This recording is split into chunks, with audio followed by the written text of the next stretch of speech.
I think we have something that we can start with, but a very, very, very good afternoon to you. If you're in Ghana or in anywhere where your timeline aligns with that of Ghana, a very good afternoon to you, and thank you very much for making time to join us today on the Professionals Hour, proudly brought to you by the NDC Pro Forum, North America and the UK. Today we are discussing 65 years of Ghana's independence, the economic realities of the day. That's why we did two things. First, we played Dr. Salifu and Dr. What did he anticipate Ghana was supposed to be? What was his vision of where Ghana was supposed to be? He looked at it from the bigger context of Ghana working together with the rest of Africa, because he felt that it wasn't going to be easy for us to compete in the global environment if we did not band together as a whole unit on the African continent. That seems impossible. Now we have a continental free trade area that is really not operating the way it is supposed to, because we are producing little to trade among ourselves. So basically we're still trading in agricultural produce. Anyway, but we'll be discussing that and maybe zeroing in on Ghana and whether we are anywhere near that dream of at least creating an economy which will benefit both the Ghanaian, and perhaps that will feed into the bigger African vision of Salifu Dr. Nkrumah. And to help me in the discussion today, I'm joined by Gbensuglo Mortey, who is an entrepreneur and lecturer at Jefferson State Community College. He joins us today. Gbensuglo, good afternoon to you from Ghana, and I hope you're well.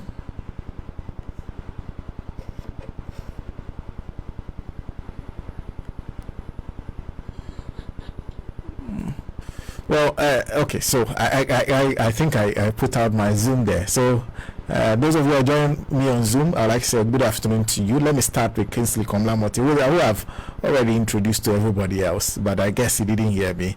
Gbensuglo, good afternoon. Can you hear me? And I hope you're well.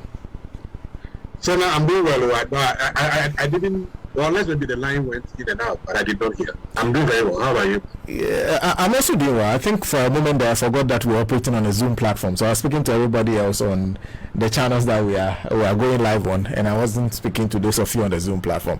I was on mute, so that's how come. Yeah. Yes. It's been a while, and I hope you're well.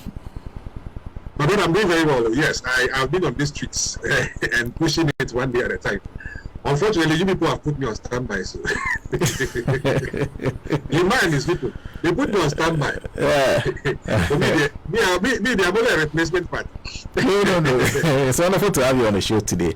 And I'll be coming back to Gbensuglo. We're joined also by Dr. Gbensuglo Alidu Bukari, who's joined us, I think, for the third time on this show. He is a lecturer at University for Development Studies. Doc, can you hear me?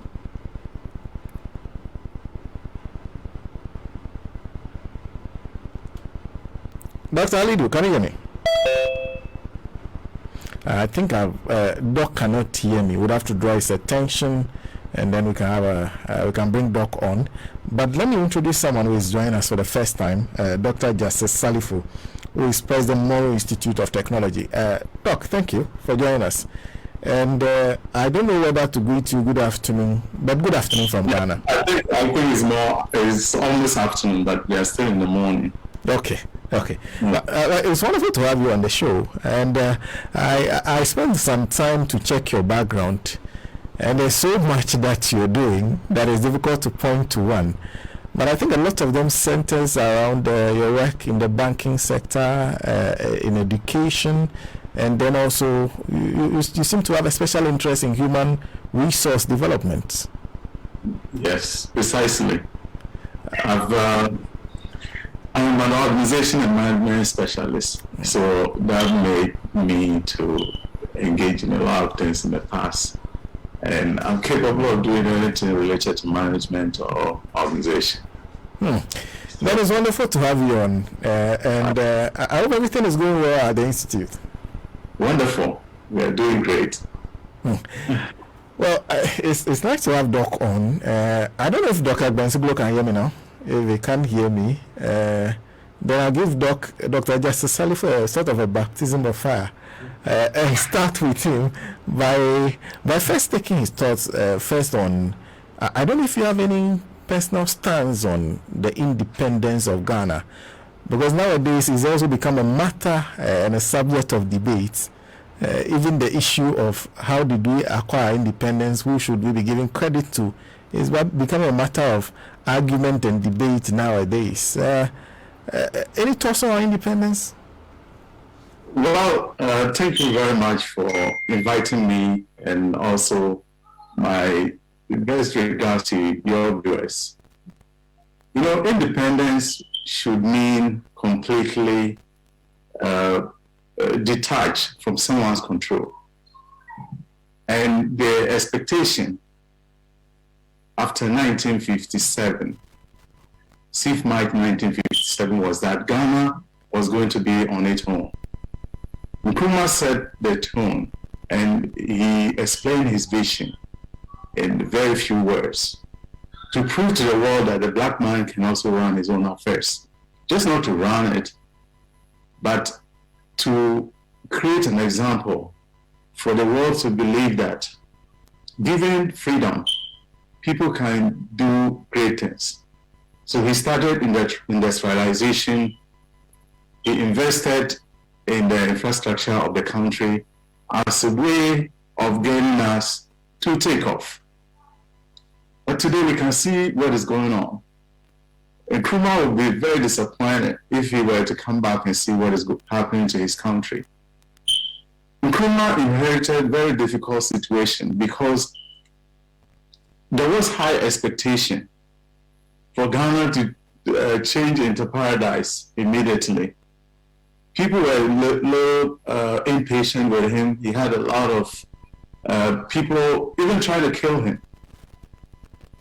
But in the midst of this, he accomplished great things and put Ghana on the map of the world very firmly, because wherever you go and mention the name Ghana, people will always bring in Nkrumah.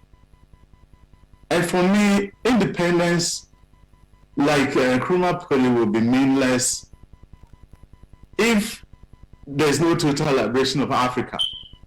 In this case, you can also put it if there's no economic independence. And because the economy dictates what we can do as human beings, our quality of life has impact on how free we become. When you have economic system that is fair, then it tends to provide motivation for people to exercise civic responsibilities very well. So independence had a clear vision to let the black man run his own affairs, and then to prove to the world that we could do it better. And you can see the fingerprints of, or the footprints of Nkrumah wherever you go in Ghana. For me, it wasn't just Nkrumah, but what he represented. Nkrumah was a student of Marcus Garvey, who advocated a free black man and thought freedom was the foundation on which great things could happen wherever black men found themselves. So his vision was very clear, and he had a lot of support from Ghanaians, although some opposition. And leaders today should draw inspiration and also learn from him, because when you are a leader and the people are not with you, you can't do great things. And leader must have integrity. They must live a very simple life. They must be able to relate to the people. And Nkrumah was a typical example of such a leader. The people saw him as one of them. He lived very modest life, so the people could also live modest life. Not today that we have presidents traveling in private jets and then living in flamboyance.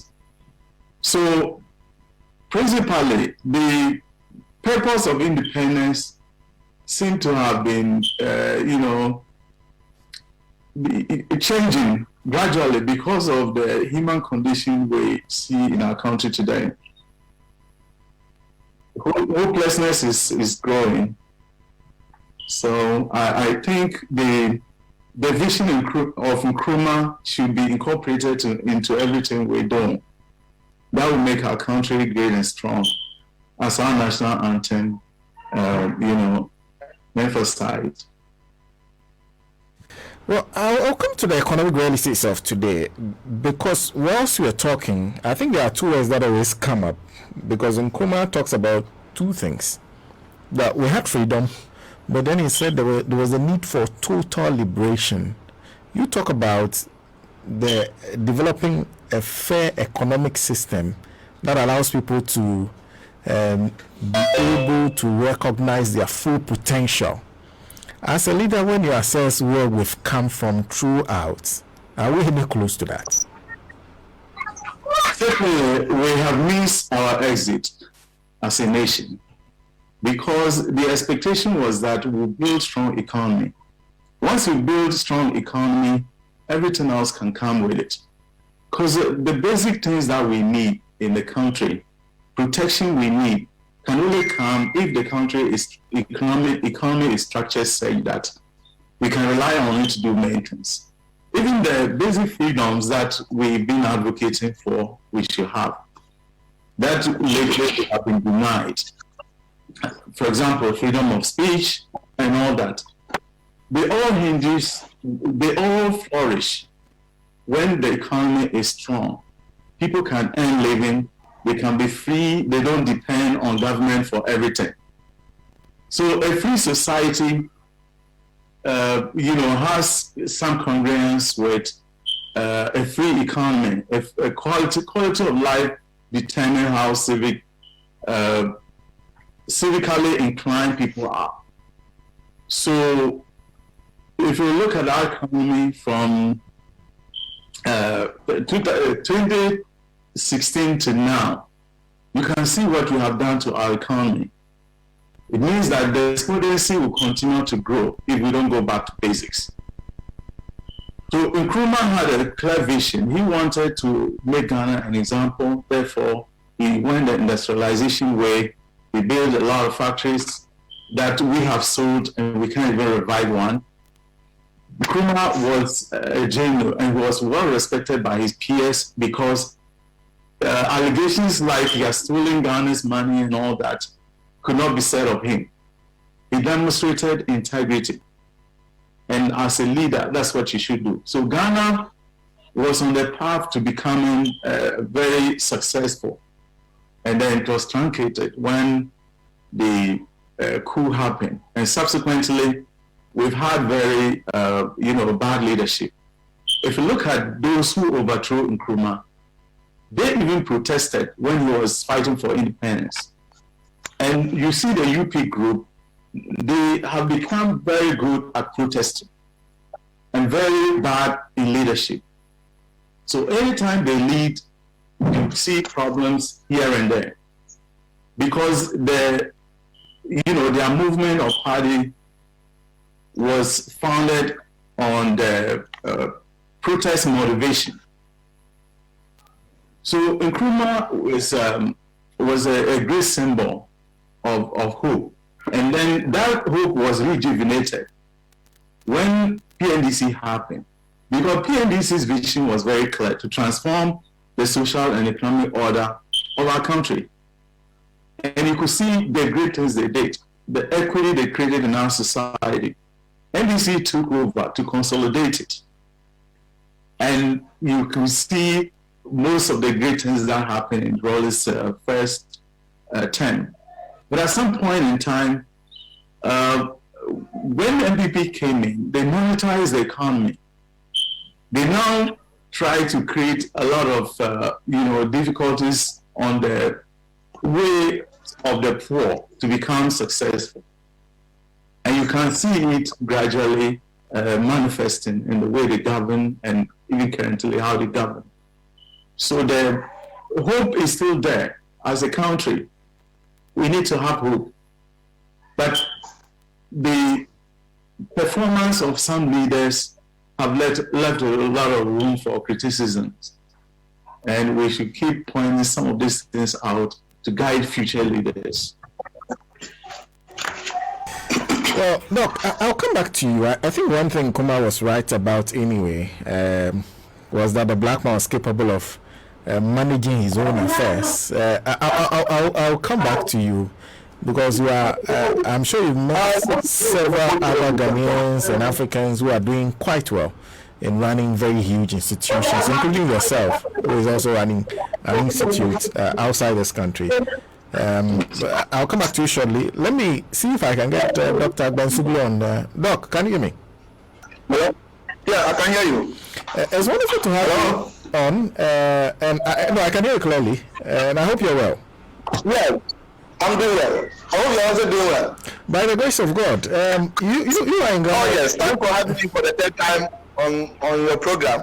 Yes, it's wonderful to have you. I know that the weather up there has been. Yes. Any improvements? Exactly. Come again? I was asking whether there have been any changes. In the weather conditions? Yes. Yeah, I'm actually in Tishima. Buni is about to rain. It's threatening to rain as we speak.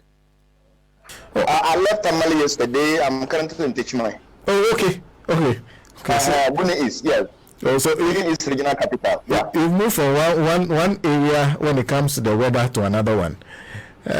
Exactly. It's wonderful to hear your voice. But on Independence Day, I'm wondering what is going through your mind as someone who is in this country. You're a lecturer. One of the things you have to do is perhaps whilst you lecture whatever subject you're taking your students through, you're also talking about the realities of the country on a day like this. What thoughts and reflections are going through your mind on this day? Yes, thank you very much for having me. And thanks so much to your listeners and to many Ghanaians in Ghana and outside the country, and to all Ghanaians for today Independence Day celebration. Yeah, so I think it's a mixed feeling. That is how I will respond to the question. It's a mixed feeling today. One so-called independence, we had it on 6th May 1957, but economically and politically, we are not independent. So, as Justice was saying, Nkrumah and many others fought for independence, and that was granted actually. But unfortunately, the rationale for the independence that we got on 6th May 1957, we have not even gotten anywhere. Of course, some achievements have been made, but I think to a large extent, we are still where we are. That is the mixed feeling that I got on today, 6th March 1957. That's the feeling that I got. We have some form of independence, but you said politically and economically. Doc, I guess you can hear me? No. Come again? Yes, politically. And economically. Hello? Yeah, so politically we may say that we have the right to elect our own president. We have the right to take our own decisions, but to a large extent, those decisions are still influenced by external forces. In the economic front, we are faced with a myriad of problems. Those problems are constrained from three main issues that I may put it. One, economic decision-making policy environment. We are also faced with a dualistic economic system, or distorted price system, if you like, and above all, distorted industrial development drive that we started in 1957 by Nkrumah, as Justice have just put it. So, in the economic front, we are constrained by these three main issues, and then politically too, we take decisions. Those decisions that we take are still largely, to a large extent, being influenced by external factors.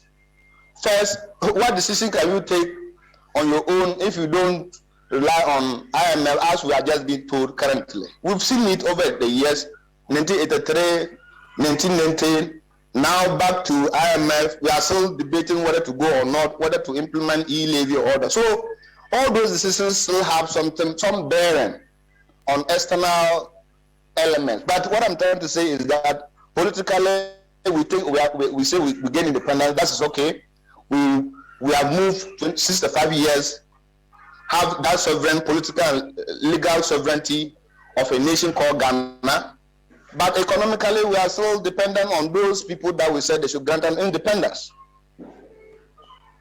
So our economy is still constrained by three main things that I may put. We may discuss it. I'm not too sure we have much time to do that, but I think from my understanding or my perspective, we are faced with economic policy making challenges. We are also faced with rent-seeking economy, and then distorted industrial development. That also comes with a whole lot of both product and then market factors. A whole lot. So Sena, I've got mixed feelings today as we speak. I'm not just a happy Ghanaian because of these challenges. I'm not. I may be happy because we are independent, but I'm also not happy because we are not economically dependent. I also want to find out from economically independent. Sorry. Yeah, I also want to find out from you whether, because you're talking about three things you think are holding us back. Yes. And yes, all of these things, are we the cause, or do we also go back to Nkrumah's whole ideology of the existence of what he called neo-colonial forces in our direction as a people? That is one part of the argument. But to me, the other argument is that we find ourselves in a country where a prospective candidate who wants to become a president see his predecessor as an enemy. Are you with me? And every leader tried to obliterate the legacy of his predecessor. So this sort of approach to economic development, it has not helped us, and I don't think it will help us today or tomorrow. So you can see that the economic policy since independence has been modeled along several lines of economic thought, or thoughts, if you like. So we are talking about socialism, or Nkrumah, socialism and Nkrumah. We are talking about a mixed economic system of social capitalism and the National Liberation Council. We are also talking about undistorted capitalism and the bourgeoisie. We are also talking about self-reliance governance approach under General Achampong starting in 1972. So the policy of self-reliance that was preached by Achampong and his Akufu Supreme Military Council 1, first started with National Adoption Council, Supreme Military Council 1 and 2, then moving to Dr. Hilary Lima in 1979. So you can see that, Sena, right from the word go, all these leaders that have come, they try to obliterate the policy or policy initiative of the previous administration. Look at just what happened in Ghana before 2016 election. All those people who are there today at the helm of affairs.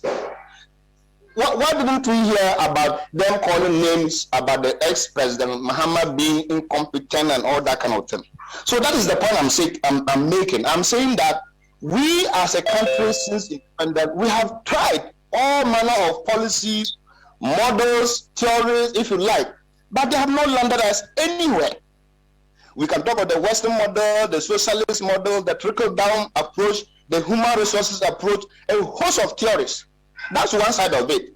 Then the other side is that the prospective presidential candidate seeking to win election and form government is only nothing by rent-seeking. He just wins president and then try to achieve, just to get what he wants from the president, to better Ghana. And above all, the industrial import substitution industries in Nkrumah initiated completely distorted. We have sold all the industries, as Justice has mentioned. We have sold them. We could not even revive single one. So that is the problem, Sena. So I'm completely disappointed as a Ghanaian today. So for me, though I'm out of home, I don't even want to listen to anything called celebration. No. For the past 10 years, I can tell you that I've never even watched independent celebration of Ghana. You don't believe it. That is a fact. Look, thank you. You don't believe it? Yes. Thank you for giving us that historical context. Let me bring in Elikem Komla Mortey and Elikem. Doc, I'll come back to you. Shortly. Elikem, I'm guessing you'll be listening to the two gentlemen. You perhaps I am hoping that you have it's not as bad a story as maybe you will see it.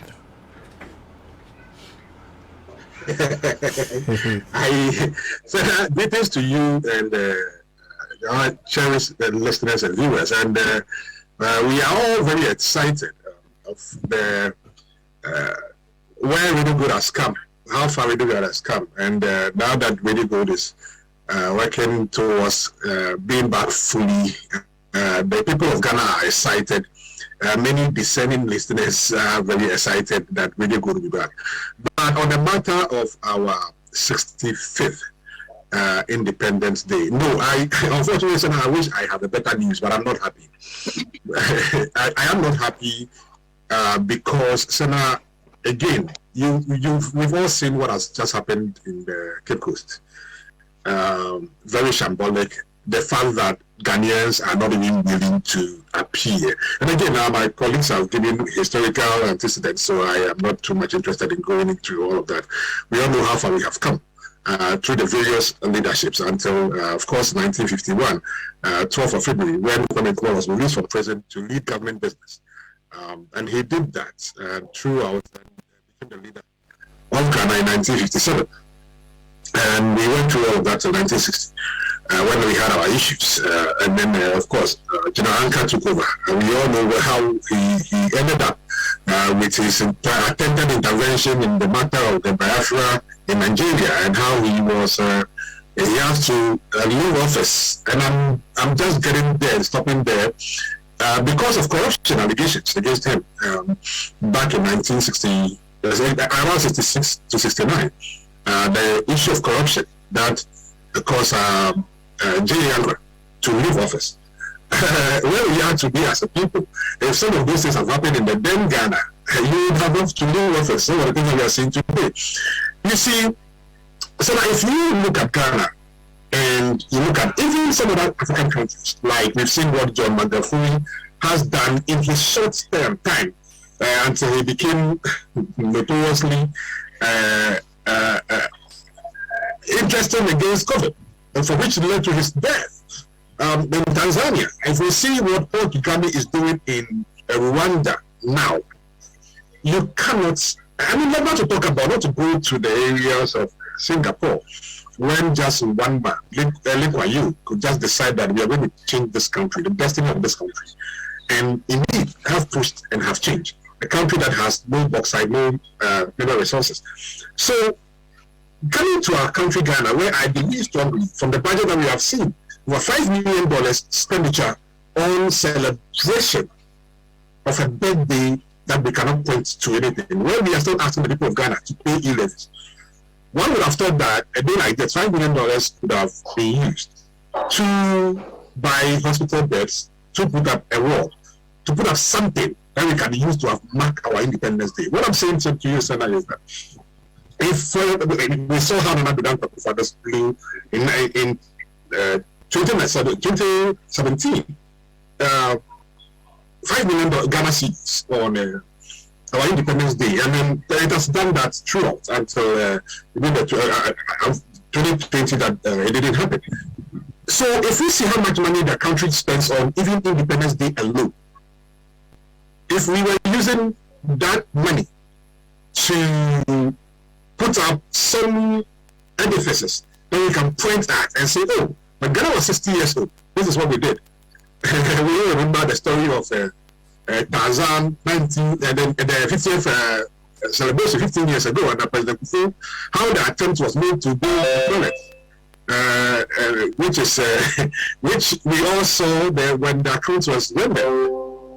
Interestingly, we were building toilets with 1 million Ghana cedis, and we have continued as a country. The point is that the amount of corruption that is killing our country today cannot justify our 65 years. Very interesting. So now, I remember when I visited South Africa, many Ghanaians in South Africa are of the view that the time that we gained independence was completely wrong. Yes, some Ghanaians, being patriotic as we want to be, are very strong. Are saying that yes, it was exciting that we were the first country in the sub-Saharan Africa to have gained independence, and that is very exciting. But many Ghanaians in a little bit developed nations in Africa, South Africa, Lesotho, many of these people do not believe that it was appropriate for us to have gained independence at the time. I will share it with you. At least many of them who I spoke to at the time said, Charlie, we could have, let me say this one in another language. We could have just been,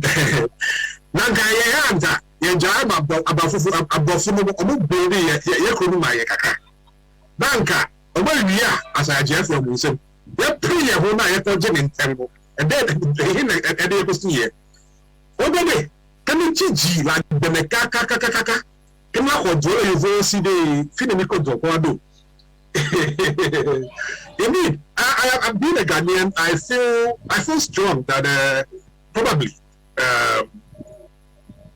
giving independence is good, like my other colleagues said. At least we call ourselves a sovereign nation and all of that. But and the point of the black man is capable of managing his own affairs. Yes, capability we have. But do we think, even our leadership, do we believe that we are capable of managing our own affairs? I don't think so. If you ask another today, do you think the black man is capable? He will say no. And rightly so. If, for me, as a Ghanaian, if we believe it is time, and if we believe that the black man is capable, for starters, our black stars should never go to any foreigners' hands. But so long as we continue to outsource VRA operations, so far as we continue to outsource all refinery operations, so long as we continue to outsource many of these things, black star coaching to other people, what are we saying? We are throwing our hands into the air and saying we are not capable. What did other countries do? Like Malaysia, like even China. So now 10 years ago, China, and today, all they did was that we understand who we are, we understand where we are, we understand that we are going to send our people to go to a foreign land, learn, invest in the human resources. So now it's interesting to know that in 1965, Singapore had 40% in interest in it, just like Ghana, we did at the time. And they decided that we're going to educate our people, and we are going to invest in our people and change our destiny around.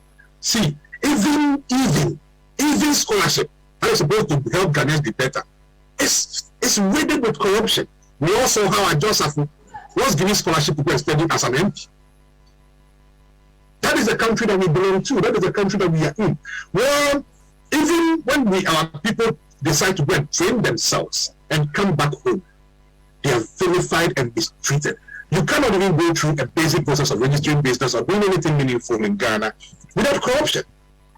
Upon everything, look, the thing that is happening today, is a testament. It's a testament that Ghana or Ghanaians cannot manage our own affairs. At least so from the leadership today. 2 years ago, Nana Addo Akufo-Addo, being the president of Ghana, decided that he makes a populist statement and said, Ghana beyond aid. So when they say Ghana beyond aid,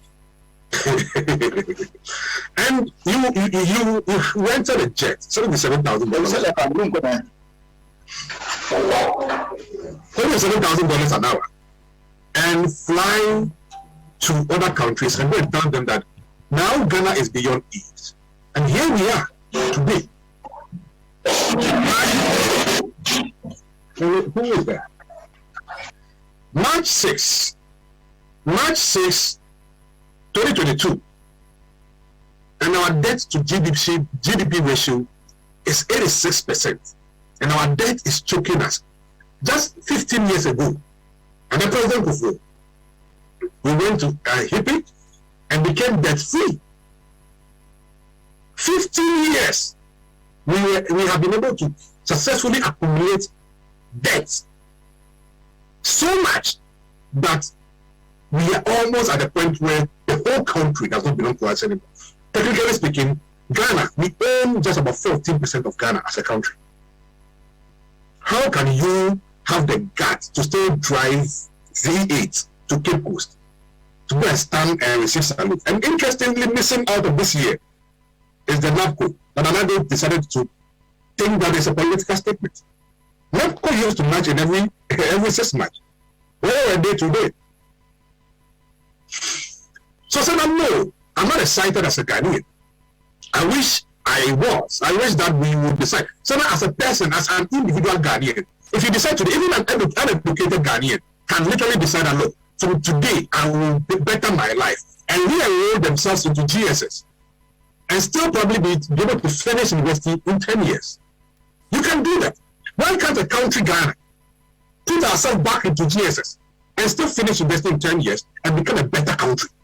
Why are we doing these things that we continue to do? But in the midst of all of this, Generals 1 and 2, Atameos 1, Mahama 1, and compare that to Kufuor 1 and 2, Nana Addo 1 and 2, I think that the people of Ghana need to be very, very grateful to the NDC. Because, think about it, apart from the hospitals that were built pre-Fourth Republic, the only hospitals that have been built in the Fourth Republic is by the NDC. And so when people open their mouth and say, oh, they are all the same. No, the NDC and NDP are not the same. We are not the same. How many schools have the NDP built in the Fourth Republic? I don't want to even go back. Fourth Republic, the entire NDP. What have you done? If the NDP was able to do half of what the NDC have done, with the amount of money that was available to the NDC, I think that Ghana would have been a brighter place for us to be. And even the Mahama alone, if for nothing at all, we've seen the amount of work that have gone on with the Ridge Hospital, we've seen the Level Hospital, we've seen the Ningwe Hospital, we've seen the Dodowa Hospital, just in healthcare alone. Nana came, even General Hospital that he shut down to renovate, he couldn't do. Even church that he wanted to build, just small church, Nana wanted to build. Don Cameron informed us that our president has been as a covenant with God, big words, and that we need to build a cathedral. At this age, the most sensible thing our president can think about is to build a church. And look like he's not able to build. That one he's not able to build. And this president flies around in our jet. The good news is that this is March, and we are all waiting. It's unfortunate, but Sena, no. I am not proud as a Ghanaian. I believe we can do far better.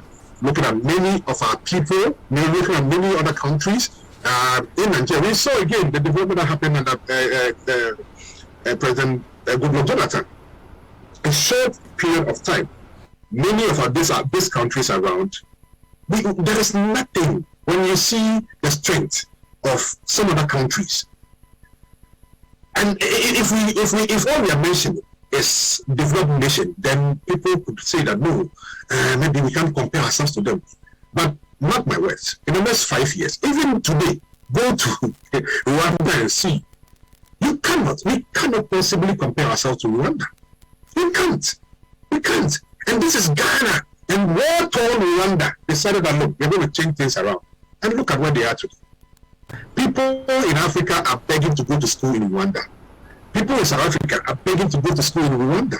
Why? Because there was a government, there was a president, call it whatever you need. Paul Kagame decided that look, enough is enough. And this is where we are. Sena, you will watch again.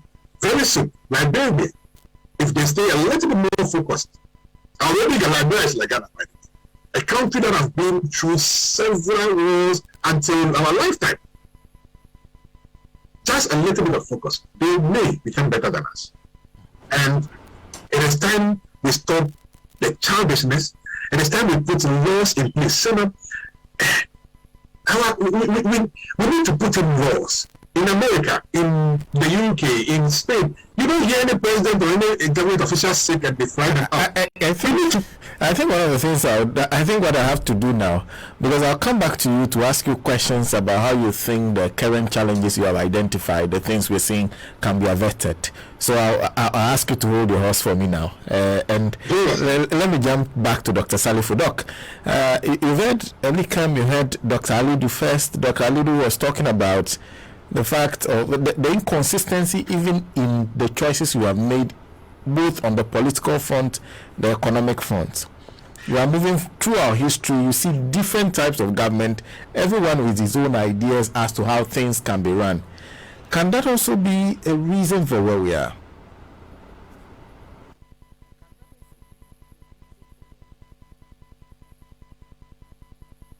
Doc, I think you have to unmute yourself. There are several reasons why we are where we are. One of my students suggested that we should just sell the country. When we sell it back to the West, they can fix it. Now, the supposition is that people are thinking that the country cannot be fixed because of the way bad leaders have decimated the country. There are many challenges we face today, and they are self-inflicted. Because it looks like nationalism has dissipated so quickly after Nkrumah. The challenge African leaders have is to confront the new colonialism that Nkrumah talked consistently about. But in the midst of it, when they even have opportunities to do things differently, they don't. If you look at the structure of our economy, we basically produce nothing, consume everything. And because of our appetite for consumption of foreign goods, we don't have any sophisticated industry we have built. All of them are pretty shoddy because of the nature of government policies. If you look at the current government, when they came in, they said they were going to build dams, they were going to build factories as a way of stimulating economic growth and also creating prosperity. And now I think they shelved that idea and focus on e-levy. E-levy is now the focus, because they think that's where they can get money to create jobs. For me, which doesn't make economic sense. Because our leaders are beginning to be greedy, they're beginning to be inefficient, and the people to question them are becoming very weak. If you look at the 70s, the youth protested bad leadership. They protested at Champon, they protested against other leaders who are not pretty good. But now the youth cheers our leaders when they are, abusing our country. And that culture has kept us underdeveloped, and it will keep us that way for a long time. Because development is a mindset. It's not just the buildings. It's a way of life. If we have sound economic system, we have also freedom of speech, we have developed institutions, then we can be at parity with some of these developed countries. And the choices our leaders have made is what keep us where we are. We will take loans and build fancy interchanges. There's an interchange in Tamale. I don't see traffic in Tamale.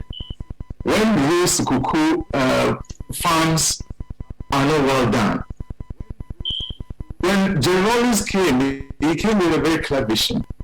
Because he had a lot of challenges, and he needed to bring the country, that is the citizens, along with him. So he led by example. Every single day, people gravitated towards him. He attracted a lot of people because of his lifestyle. And that's what leaders should be doing. Setting examples and telling the people to live by that. But that has been lost, somewhere along the line. And we are beginning to now take a very wrong turn because of the bad leadership. When leaders are coming, we don't ask them of their visions. When we ask them, they don't even tell us, well, they have a very complicated vision. That's why the West love bad leaders. Because bad leaders, when they are there, you just leave them there and continue to use them for a purpose. If you look at the structure of our economy, foreign companies are in the mining sector, taking money out of the country. And then the government will report GDP and tell you this is what our GDP is. But they will tell you that significant part of it is going to be repatriated, leaving the country poor. Any day we buy anything from a foreign country, we are employing people in that foreign country and making our people unemployed. And unemployment keep growing, and that poses significant threat to our democracy. Because at some point, when the youth change their mind and they don't follow our leaders like they currently do, they'll begin to protest. They'll begin to question people and begin to demand accountability. So this is not going to continue, and that is where our democracy faces a threat. If you look at countries that succeeded, they started with basics, like my brother Kingsley put it. You go to JSS, and if you don't do well, you can't go to secondary school. So we need to go back to basics, begin to restructure our economy. Poultry production alone, that sector, the poultry sector, we consume 90% of what we consume. I mean, we import 90% of what we consume in the poultry arena. To reverse that, we need to grow our local industries, and that will bring significant jobs to Ghana. We also need to take certain things very serious. Now in Ghana, the police have been used. The police are used on daily basis to harass journalists and people who want to speak free. When people are not free, they can't give up their best. So all these things are missing, and in aggregate, you look at our country, this goal is on the wrong track. And if we don't take care, it's going to be there for a long time. People are becoming fed up with democracy because this is the only democracy they have lived in for a long time. Children born after 92 are now grown-ups, so that this is what they know. But we need to take a whole lot of things seriously. There are a lot of things the government is doing and we are complaining about, but I think there should be an exit where unanimously Ghanaians will say, look, we need to change course. We started a constitutional dispensation with the hope that it was going to inspire change in our society, both economically and then all aspects of life.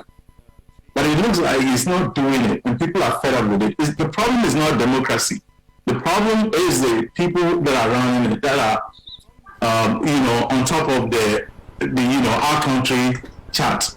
And these people are Ghanaian like every one of us. What are we missing? Because it looks like, listening to you, your major issue is leadership. What is the current leadership missing? See, the current leadership, like I said before, if you look at MPP, it was formed to protest governance. Because they protested in Nkrumah, they felt independence should not have been gotten the way it is. At some point, they didn't want independence. That metamorphosed into a movement that opposed Nkrumah when he was building factories, he was doing a whole lot of things in our country. Then that stage, the coup happened, and they took over the affairs of the country. They couldn't manage it. Then they handed it to Buzia. Buzia was also there, without clue as to how to implement, development policies, because he didn't have a good vision. I can't remember his vision, and I think most Ghanaians cannot remember what vision Buzia had. So this same group metamorphosed into what we have as MPP today. And you can see that any time they govern, they don't lead. What they do is that they do the same thing.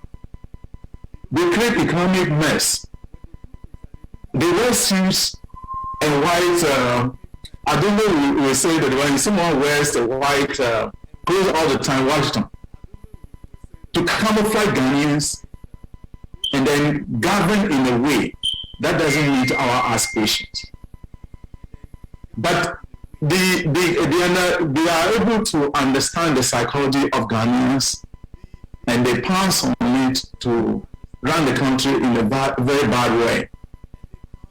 Because Ghanaians don't want anything apart from democracy because they've been through a lot. So the leaders take advantage of the nature of the Ghanaian to manipulate the system. Up to today, look at the nature of the governance that we have in our country. But people are still defending it. They still trying to impose more economic hardships on us, and then feel it is still moral. And they have supporters who are supporting them as of today. So the disappointment is across board, and I don't know where the exit is going to come, but it looks like the hopelessness is growing. Any country that has growing unemployment is exposed to all kinds of things. Anything can happen in our country today because people have excess energy and they want to relieve it because there's no direction, there's no hope. It's very sad. I used to teach graduate school in Ghana. I would teach them, I look at the students and I pity them because they will come out, they can't find jobs. You are training students with the hope that when they come out, they can get jobs, but they just graduate into the unemployment pool. And there's nobody doing anything to support them. And this government is basically doing fancy things. They build a cathedral because they promise God, which they are not fulfilling. And they promise Ghanaians all our things they're not doing. And then because we want democracy, we are keeping it. So it's more like a cemetery situation. People are quiet and just minding their business. The few are speaking up, but nobody is listening. And African countries that are taking development serious, like Rwanda and some East African countries, are pretty doing well in fulfillment of the vision of Dr. Kwame Nkrumah that the black man can also do it. But you come to our country, it's not a good example. The only thing we can now decide that example is that we've had democracy for some time now. But it's just that people don't want coups. It's not that we still have this current democracy. The democracy we want hasn't arrived yet. And the conspiracy keep growing. So my expectation is that the next elections, the people of Ghana will make a wise decision. They want to change the government, bring in the NDC, who have done it, they've done it before. So there's that optimism that there's going to be change, and that change will lead to real democracy. But NDC will have a lot of work to do. And Doc, that is where I'm coming from. That's where I was coming to, because if you look at the current situation, a lot of people are complaining things are bad. They are being told that things will only get worse. This government is in power till 2024. I'm not sure the average, you are talking about an exit. I'm not sure the average Ghanaian it can wait that long, another 2 years, to have an election where we have to reset and start all over again with another direction. Can we find an exit now and fix the current situation? Is that possible? It's very possible. This is going to be the longest 3 years we'll ever have. It will look like 100 years. Because things are deteriorating, crumbling in our face. It can be fixed. If today government passes a law saying that, look, poultry products, don't import it into the country. Because the NPP big women are the ones importing into the country. That means that the local producers will now be forced to produce to cover the 90% of what we have been importing. That creates jobs. That stimulates economic growth. That creates jobs, and then people will pay taxes. We don't need e-levy. And then it trickles down. And the kind of mindset that industrialization is going to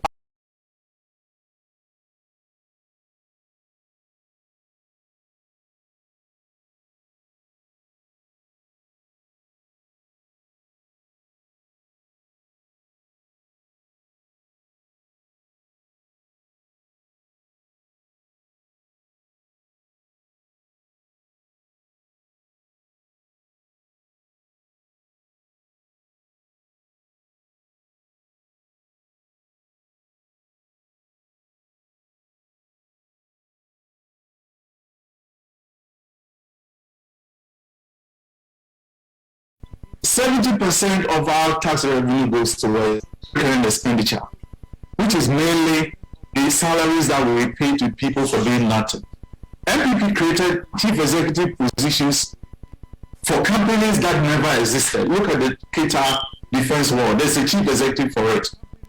The bauxite that they battered to the Chinese, they already have a company. It has chief executive, it has all that, and they are on the payroll. So you can see that the growing the public sector is a danger, it's a time bomb, because it's making government very, this growing government to a point that at some point we can afford. So the so-called industrialization should be done in a very strategic way. President Mahama revived the Aschari, the sugar factory that he revived. The idea was that he wanted local farmers to get jobs, Sulu. And also, the factory will be processing sugar we don't have to import. And that model, if we replicate it across the country, it can help in stimulating economic growth. Our dependence on foreign everything is one of the nemesis that we have been caught up with, and it's going to take a long time if we don't find solution to that and begin to indigenize our economy. It starts with the president. Look, you have Toyota producing and selling in Ghana right now. But how many people buy those cars?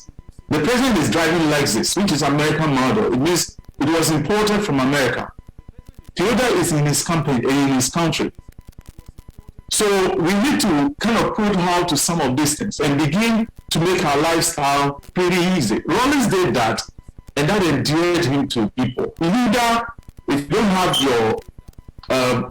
your countrymen with you, supporting you, trying to emulate the way you live, you can have a successful kind of country. So there are many other things that we can do that will stimulate economic growth, that will make us independent, and then also, in the midst of all this, our democratic institutions are becoming so partisan.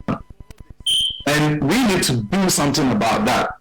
Because the police now are not the people police. I know Rollins time they call them the people police. They are no more people police, they are government police. And then basic rights like freedom of speech, anytime you speak freely, the government becomes provoked and they use the police to intimidate you. So we need free society. We need an economic model that can work for us, not the so-called factories here and there. When a private man is building a factory, we just go and sign on to it and write government name on it and say government did this. In the end, we are making mockery of development policies. We are abusing the whole economic sense that things should make, and then we are actually gravitating towards getting into a bigger ditch. Well, Doc, thank you. Okay, so I'll come back to you and ask about human resource development. But before that, let me jump to Dr. Gbensuglo. Doc, can you hear me?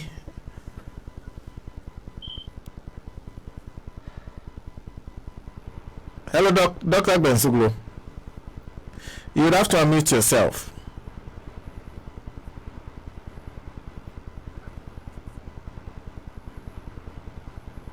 Okay, so I think somebody can draw Dr. Gbensuglo's attention so that I can perhaps bring him into the conversation quickly.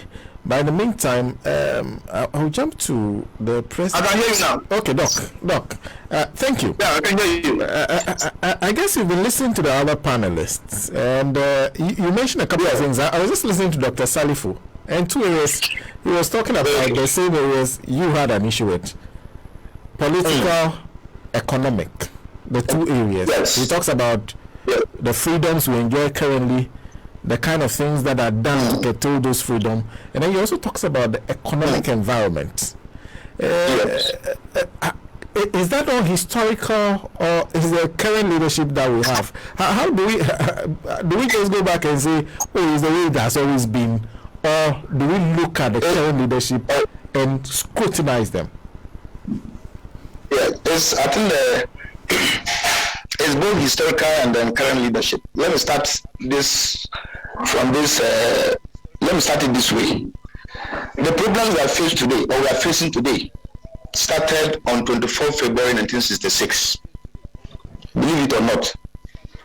When we had independence, Dr. Kwame Nkrumah commissioned at Louis to fashion out long-term development plan for this country.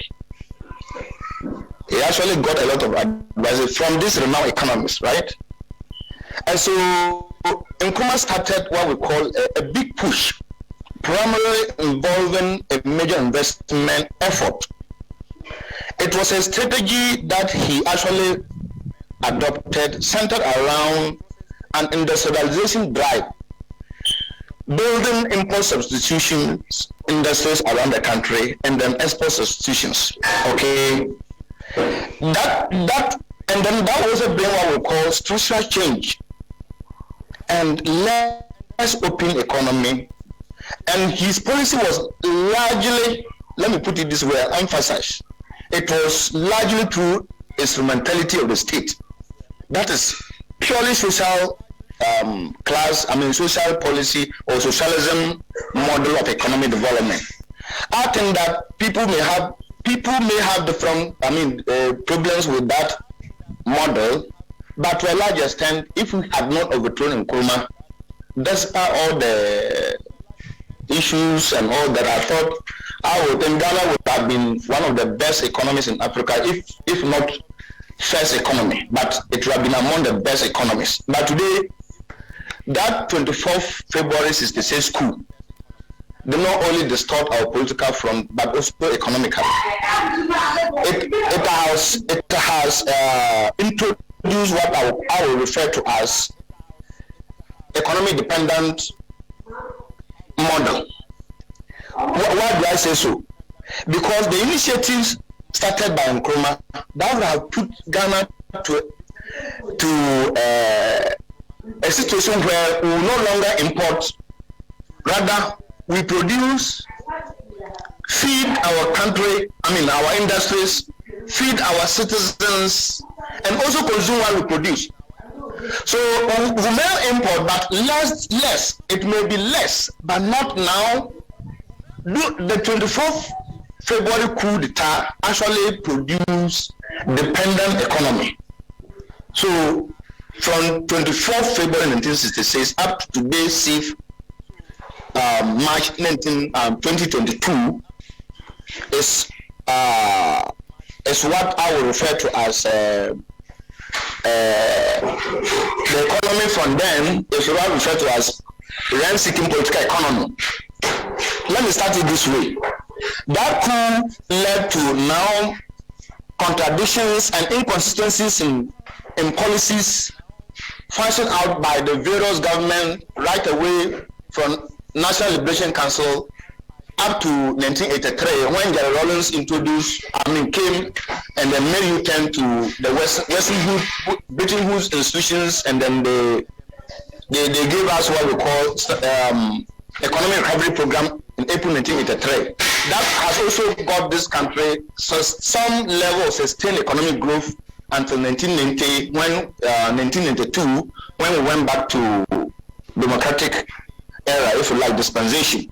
So having said that, Sena, that 66 coup led to a whole lot of problems, inappropriate economic policies, inflationary environment, basically coming from the way monetary and then our budgetary policies are being formulated, labor market distortions.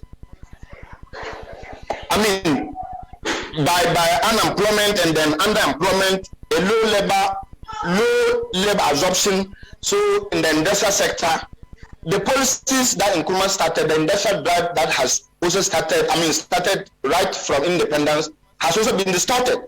Today, we cannot boast of industrial workforce. Like Dr. Salifu was just talking about. If you drive a manifesto policy that one factory, one district, one factory, that is politically driven policy. So, Sena, what I'm saying is that the 24th February 1966 coup actually distorted Ghana's development path. we are a country 65 years without development policy. The 7-year development policy of Dr. Kwame Nkrumah would have been the way out. I'm sure by the time he would have finished his term or tenure as president, Ghana would have been one of the industrial economies, if not only in Africa, but it would have been one of the best in the world. Today, we will not be talking about importing chicken, as Salifu was saying. We will not be talking about importing rice. So, coming from that angle, right, the 65 years, I mean, I would not even talk about this from 1966 up to today, our economy is being driven by rent-seeking. It's a rent-seeking political economy. That is where politicians will just sit down and fashion out their policies. That is politically driven. I give credit to Jerry Rawlings, as my other panelists, co-panelists mentioned. In 1995, Rawlings came out with Vision 2020. Then I also say that when Kufuor won the 2000 election, the smart thing he did was to, when the Vision 2020 was formulated in 1995, the interim paper of that policy was poverty reduction, which was signed by Jerry Rawlings as part of Millennium Development Goals in September 2000. So when Kufuor came, His Excellency President Kufuor won 2000 elections, he quickly adopted the interim paper of that vision and named it Poverty Reduction Strategy 1. And his second term, he named it again Poverty Reduction Strategy 2. So we are a country where we just run governance system without any policy. How do you develop economy with party manifestos? It cannot be possible. MPP, I'm not talking only MPP. NDC, well, I've just mentioned Vision 2020, but the MPP came in 2016, one village, one factory, one district, one village, one dam, one factory, one district, one factory, a whole myriad of policies that they were just talking about. We don't even know what it is to implement those things. Like Salifu was saying, you see somebody, a private entrepreneur is putting up his 2-3 bedroom soap factory or dairy factory. They'll just go and adopt it and name it one district, one factory. That is not the economy Kwame Nkrumah wanted it to be. No, this is not the economy 65 years we should be talking about. We should be talking about industrial economy today, but unfortunately that is not the case. So where are we where we are today? It is because we have very skewed and distorted policies right from 1966. That is how my argument starts from, because I know that from literature, statistics is available everywhere. The politician may decide to ignore and say Nkrumah this, but you cannot do without that. It is clear and evident everywhere that Nkrumah actually took this country to a level where we think we should have been, but unfortunately that was distorted. The military juntas came with their own agenda. I always give credit to General Champong. He also did well in a way with his self-reliance policy. But having said that, we are a country, Sena, we are running an economy 65 years without a policy. So I'm coming from an angle that this rent-seeking political economy is also largely underpinned by what we call political settlement. Political settlement. So you want to become a president, you call your predecessor all manner of names. So, and the policies that you are also coming to implement are politically driven. Look at the policy they roll out, banking exercise. Yes, that put off so many Ghanaians off job, but to the benefit of the ruling class. So this is the kind of thing we are talking about, Sena. That thing that going forward, what we need to do. The political economy, the rent-seeking political economy largely underpinned by political settlement, we should do away with it. Function out a long-term development policy. President Mahama Satare, I thought Akufo-Addo, with all due respect to him, who fought for this country right from 78, when he led demonstration against the union government He's one of the people, politicians for me. I think if winning 2016 election, Ghana would have seen different character. But unfortunately, it's not the case. So I thought he should have continued with the 14-year development plan that President Mahama started with, and that plan should be sanctioned by law. So it could be party A, it could be party B. Anytime any party should win elections, should your manifestos should be driven, should be helped out from the long-term development plan that Ghana will have in place. So if we don't have that, if tomorrow I decide to form a party, and I think that when I win the election, I will just implement what my party believes in. That is not the way to go as a nation. Look at America, look at other. In fact, we don't have time. Otherwise, if you could educate our listeners on the way Germany, the fought World War I, they fought World War II, look at where the country Germany is today. It's all because of policies and plan. We have very good leadership. It's not political leadership that will come and then just want to satisfy his political party. So we are running an economy, Sena, that is largely shaped by political settlements. And then, more importantly, we have given more premium to political patronage than national development. So I don't see political leadership as my brother was talking about today. The leadership cannot be trusted. They are not nationalistic. Above all, still corruption everywhere. How do you develop country with such political clash? It's unfortunate. Yes. Well, Doc, I don't nationalistic. They cannot be trusted. Yes. Doc, thank you. And of course, we're still discussing 65 years of Ghana's independence, the economic realities of the day. And we can talk about the history, but what is important is what that history has fed into. My attention has been drawn by the pro-form president in the U.S., Arnold Appiah, who's joined us and said he has an intervention to make. I'll go shortly to Elikem Komla Mortey, but let's first. All right, so let me just sum up. Okay. Let me just sum up on this. Yeah, I'm just saying that the interplay of political settlement and the rent space has been our main problem in this country, the debate today.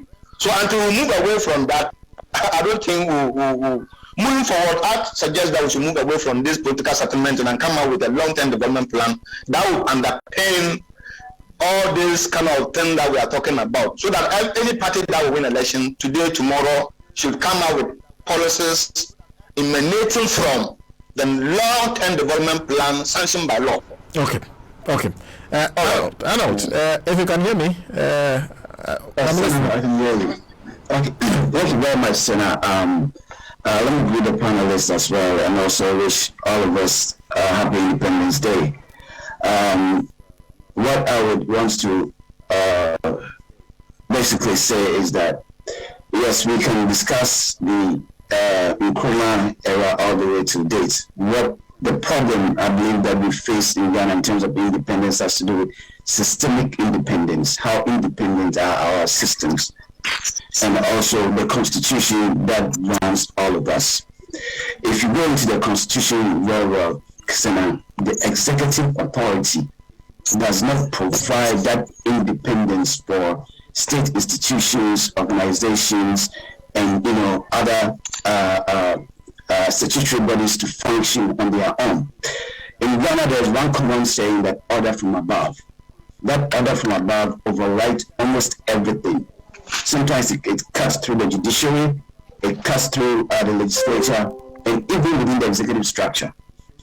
That internal system that we have itself does not provide us that independence that we're looking for. We can blame the West, we can criticize everything, but we need to look within ourselves and see what governs us, the constitution that governs us, how transparent it is, how independent does it empower all of us to be able to perform to the highest of our ability for the growth of our country. And one key thing as well, Sena, we look at the 1992 Constitution. subsequently the introduction of the district assembly concept. The district assembly concept primarily is to decentralize governance and give power to the base, i.e. those at the bottom, to be able to make decisions on their own. The question you want to ask yourself is that power that it is enshrined, in the Constitution, is it really effective? Can an MCE, make decisions and know that he will be protected by the rules that governs his office? Or every time that you would have to make a decision in the interest of his district, he would have to seek the consent and advice from somebody at the top? And what if that person disagrees with the leadership at the top? What happens? That person would have to be removed and would have to be replaced. So that insecurity that even exists in our own internal systems does not provide that independence, that confidence for us to believe that all of us can perform to the highest of our ability and will not be hounded by our own internal system. This has nothing to do with the West. This has nothing to do with our economic policies, whatever. But our own belief, the level of commitment that we have for ourselves, that we can do it on our own. So we should begin to look from within the system that governs us and see if it is truly independent. Like Obama said it indirectly, that we should build stronger institutions rather than stronger men. So to demystify the whole thing that this person is so-called a big man and whatever. Let me give you a quick example, Sena. President Joe Biden, has given a directive that based on statistics available to him, COVID is, should the mask mandate should be, a thing of the past, or sort of, they made a recommendation, but it is believed that anyone can take off the mask and go about. But in LA, Los Angeles here, the country said no, we cannot. They are listening to the experts here, and per the statistics available to them, they don't believe that it is appropriate right now for the mask mandates to, to be taken off. So it is still in place. Can you imagine in Ghana, President Akufo-Addo giving such a directive, and maybe an assemblyman on the corner says that, well, in my little community, I don't think that it is appropriate, and therefore we'll still go ahead and impose this mandate still. The expert that we rely on tell us something different. That's going to be a whole problem. So in a nutshell, what I'm trying to say is that we should begin to question our own internal structures and see how we can make them independent, how we can make them accountable, and how we can make them effective. When we begin to connect the dots and open the Pandora box and be honest and sincere with ourselves internally, I strongly believe that it will together build that strong confidence and build that independence that we see. And then we can begin to position ourselves as a country and see what we can do from our own continent. Everything that we want to get from outside the continent, it's within. But the point is, do we trust ourselves? Do we believe that we can do it? And how committed are we? So for me, systemic independence is what we need to look at. It's a very broad topic. We can discuss it, to the highest that we can, and be able to look at it in detail. I believe that subsequent opportunity might be given, but I wanted us to consider the area of systemic independence and see how independent indeed our state institutions are. Thank you. Thank you very much. Let me just go through a few of the messages that I'm receiving currently. Then we'll come back to the discussion that we are having on this issue of 65 years of independence. Let me acknowledge a few people online. Sumaya Ahmed from Coming, I've got your message. Thank you. John Terry is also joining us. John Terry says you are born to lead, not those confused people stealing, bathing in there. I think he was reacting to Nkrumah video played a bit earlier. Raymond Abu says one thing is conspicuously missing in our conversation as a country is the call for the resignation of Ken Ofori-Atta. Ken is directly responsible for Ghana's financial woes and should be forced to account for the borrowing he's engaged in since becoming the finance minister. Ken Ofori-Atta is quick to quote the Bible as a decoy, to shield his criminality, just as his master, the devil quoted the Bible to Jesus. Okay. Raymond says, say no to the obnoxious e-levy. Kanavata is the most dangerous finance minister in the history of Ghana. Bring back the stolen billions, you say, to develop the country. Frank Blanc says, okay. There's Richard Tinate, who says, poor country with rich ministers. The Zaifara Embassy says, Charlie, this e-levy thing self. Go back. Lumoti is joining us, saying a good morning to us. Ramon, okay. Rabiatu Ibrahim again says, God, okay, there's a lot of. And Roman Abiu is emphasizing what I read a bit earlier. There's some more messages. Laterela is also joining us. There's also Charlotte Idu, who is saying a good afternoon to us. Fukoko Apostle join us. Godfrey Daglomoti, thank you very much. Matonokoko is also joining us. Amanya Joshua is watching us live from Takwa. Elizabeth Fogger is also joining us. There's Nana Ikea Fabia Fianco, who is joining us. There's Buzi Beto, who says Nkuma never dies. Okay, I hear you. Okay, there's Ruben Tete, who's drawing my attention to the fact that his birthday is today. Happy birthday to you, Ruben. Happy birthday. A few people celebrate their birthday today. I think Abdul Momenjagbesi also celebrates his birthday on 6th March. Radio Guru's birthday is even today. So today we are 26 years. There's also Mickey Darling, who's watching us live in Jamestown. Robert Kofi is saying a good evening to us. Nick Watamanda is saying a good evening to us. Happy Independence Day to all. Kola Donko is also saying a good, really good, a good work done for Ghana. God bless you because of your good news. We can get a message from Ghana. Thank you. There's Seldel Glad, who says a good evening and says the greatest problem of Ghana is about leadership. It is not followership. Leadership at all levels of our society has made us to be where we are today. Leadership is the bedrock of any successful nation. Normative management is absolutely missing in Ghana. There's Simon Yae, who is also joining us. Elikem Komla, good evening to you. Cynthia Paun is also joining us. Hanatu Idrisu. There's Desmond Tete says, whenever I hear Akufo-Addo saying Ghana is beyond aid, then I start laughing. There's also, okay, Cynthia Panum says good discussion. Desmond Tete again says, does Akufo-Addo really know what is going on in this country? Of course. Then now let's come back to the issues that we confront currently. Dr. Salifu, I'm guessing that you have been listening carefully to some of the things. Nowadays, it looks like the only discussion we have is e-levy. Everything you start ends with e-levy.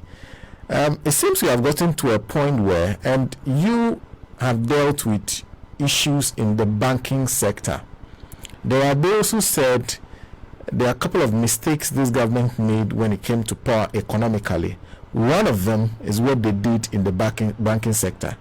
And as a result of that is facing them now, with growing unemployment of a lot of qualified people who do not have jobs to do because they lost their jobs when government decided to make certain decisions, including putting contracts on hold, refusing to pay the contractors because they see a certain political leaning among others. Our current realities, what do you think is accountable for what we face now? And can it be solved by e-levy? That's a discussion we're having anyway. Well, one of the most, illogical policies NPP actually introduced was what they call the cleanup of the banking sector. So it was the close-up of the banking sector. Because bank is a very risky enterprise. And any prudent banker you talk to will tell you that from the managing director to the lowest worker is supposed to be managing risk. So you can't look at the bank and say, look, there's some risk exposure. Because of that, you close the bank.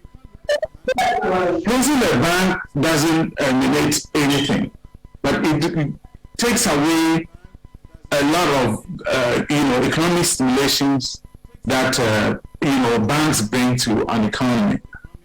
In our part of the world, economic development has been very slow. So when you have cluster of organizations that are providing jobs, that are providing financial support to enterprises that are still trying to break even, you encourage them rather than close them down. If Obama was Akufo-Addo, most of the banks wouldn't exist. Even Bank of America would not exist today. Because faced with the banking crisis, Obama came out with a bailout strategy that allowed the banks to stay. Then today, most of the banks are contributing greatly to the economy of this country. You see, so in closing the banks, I think what the government wanted to accomplish was to go after people they don't like. Two, they also wanted to spend some money and then use the banking close-up costs as a getaway car. So in the end, a lot of people lost their jobs. A lot of towns lost their glories because if you look at beach capital, it's splitting up across the country. Certain rural communities they were beginning to operate. And when you do that, considering the larger effect it will have on your economy, you are basically destroying it. It's not only banks they destroy. The billion bank tradition I said earlier are not, they are not governing experts. They are protesting experts. You look at Kufuor turned Ghana Race into a beautiful island, into a restaurant. And this president came and practically killed everything. Business-wise, it's not easy to do business in Ghana because the cost is very high. They pretend they have cut down interest rates, but they do a lot of internal borrowings. When you borrow internally, your interest rate will go up. There are a lot of things that you do. You have to look at the long-term implication it will have on the economy. They never considered that. Now, Ghana did a lot of refinancing of previous loans. And when you refinance, you are just going back to basics. So you can't pay off your loan. So they did that and increased the cost of debt servicing. So debt servicing is not choking us. You have over 80% of our tax revenue that goes towards servicing debts, and they have very little left. Wages have also gone up. So they are facing a lot of chimeras from every direction. And you can see the reality now dawning on them. They can now lie their way out of the economic mess they created. So I don't believe there's, I always use the exit. We cannot get this thing streamlined anytime soon because we have 3 years to still be stuck with this government. But if you look at the bank sector, what they call cleanup, it was a very, bad decision they made. Because you don't close banks when they can't function. Or because you do asset test, it's going to give you a result. That tells you that, this bank is facing a lot of, exposures. And that is what banks are in business to do. Manage risk. And stay competitive. The more banks you have in your country, the more competitive the banking sector becomes. And the cost of banking goes down. Capital is injected into the economy. Because what these people are thinking with the e-levy, the first time they introduced it, they were telling people that once you pay, we can use it to create jobs. And their idea was that we will do startups. Startups don't solve unemployment problems in the short term because it takes time for businesses to grow to a point where they can really employ people. You rather try to help businesses that exist already so that when they expand, they can absorb people. And then the relevance of our educational system will also come in. Now, in our schools, we train exam experts. Every school, from the level from primary school to graduate school. And I'll tell you, in Ghana, it's a big challenge. So people who are getting education, they are so hopeless because they're not thinking of they're thinking every day about what is going to happen after school. And if our enterprises were doing well, and then we had a sound corporate culture in Ghana, people will be absorbed into various areas and they can help create other jobs. When you get employed, your attitude towards creativity and innovation will help create other jobs. America always have the feeling that, their governance is very streamlined. Even immigrants in this country understand how the economy works. If you leave people untaxed, they are able to create jobs. The e-levy is taking money from ordinary people and giving it to government. And we all know government is reckless. So people don't even have confidence in the government. Let the people keep it, reinvest, undertake certain economic activities, and it will stimulate the economy. But instead, when people believe that giving money to create jobs for you, it's more like the money medicine people who are online these days. They tell you, give me money before I multiply your money. Their money doubles. And it's going to create a big mess. Look, the SHS fee program is a time bomb that is waiting to explode, because there's no fund that they are using to support it throughout its life. The boarding house system is what is causing the high bill of education in Ghana at the SHS level. So President Mahama had a model that was pretty very good, because he wanted to increase the amount of the number of day schools we have in Ghana, reduce the appetite for boarding house, and then help to wean them out as we go. So the system becomes like what we have in America here. In America, you pay taxes, property tax, and the property tax is what your local community use to fund education. So the federal government has nothing to do with education. Now, if we had grown that way, it would have helped to create a more sustainable system, because government pay workers. You come to the university level, up to today, government is still subventing most of the universities. So they are not growing, there's no innovation. You see, and innovation is what can create jobs.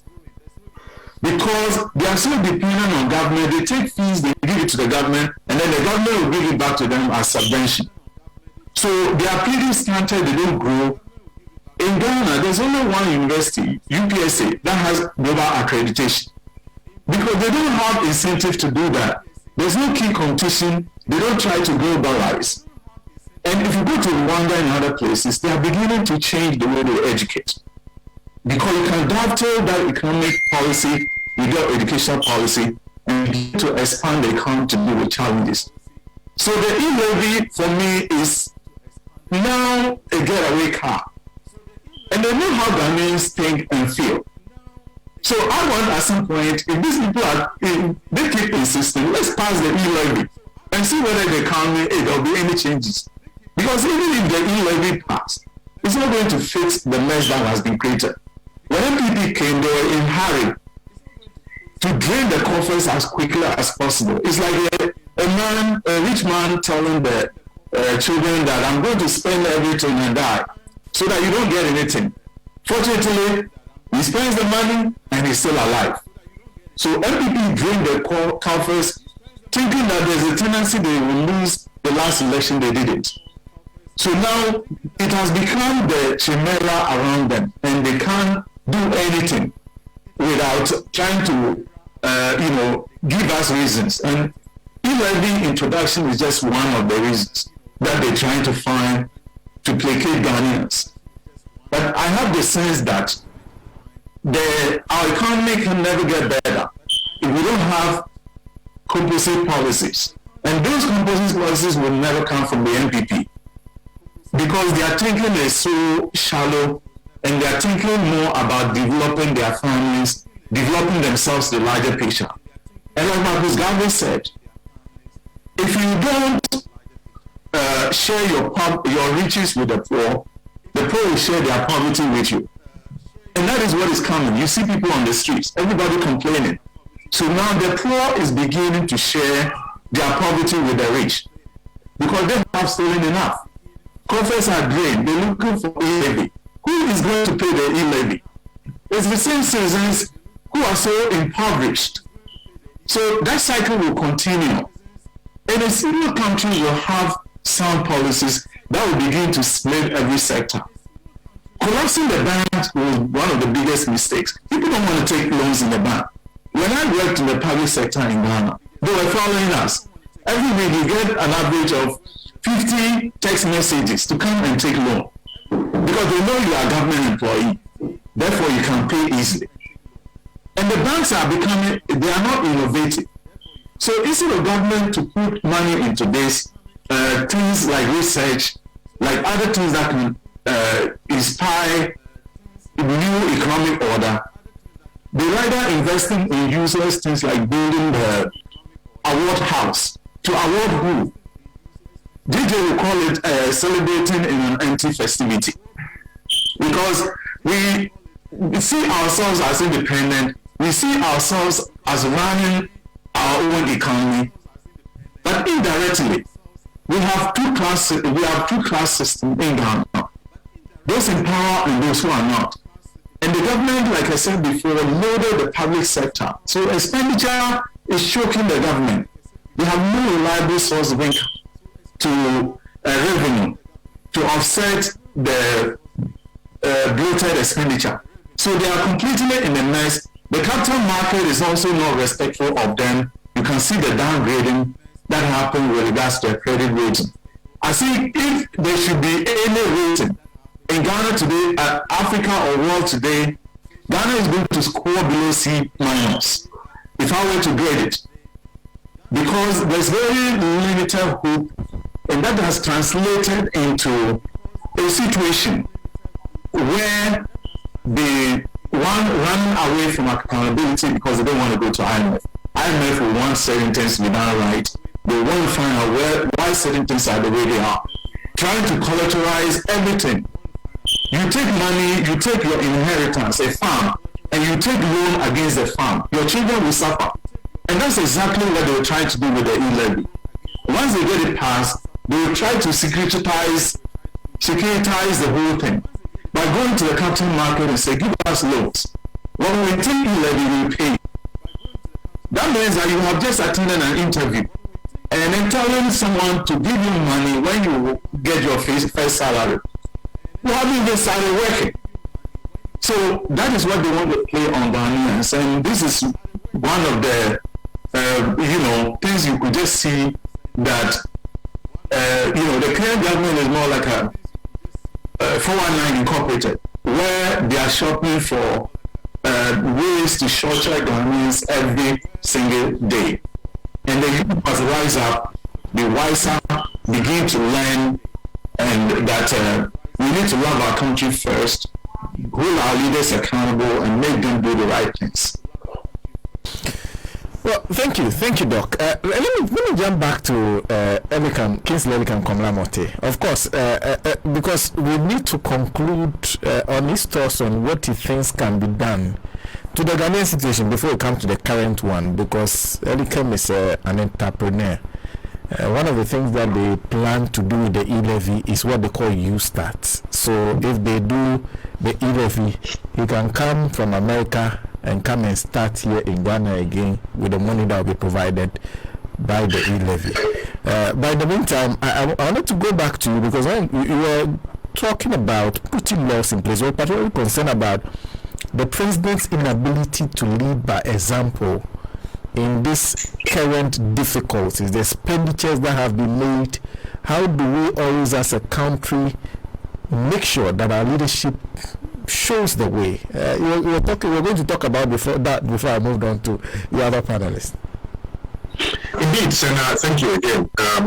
So where we are as a country, we need real leadership. We need people who, for once, think about the people of Ghana. But what another Akufo-Addo is doing is as though a prisoner who has been sentenced to life imprisonment or to death, where you know that no matter what I do, I'm going to, like, my last end is tomorrow. And so there is no life after tomorrow. And so let me eat anything that I can. Let me drink anything that I can. Let me insult anybody that I can. Let me just piss people off. And once I do that, I'm out of here. And once I leave, nothing happens beyond that. But unfortunately, he's a president of a country that will continue to live, that will continue to be on this earth years, millenniums after he is gone. as a president. So, just like many people have done, putting policies in place. And again, the issue about e-levy, Sena, right? If you like, put the Nanado or the line right now. Let me look at him in the face and ask him, Nanado, are you planning to use the e-levy the way you are planning to use it? He will say no. He will say no. He cannot tell the people of Ghana. Why? The Sena, tell us one thing Nanado said and did that. Nanado told the people of Ghana that he's going to build hospital 88, Sena, didn't you remember? He didn't build one. He came back and said, I'll build one. Don't you remember?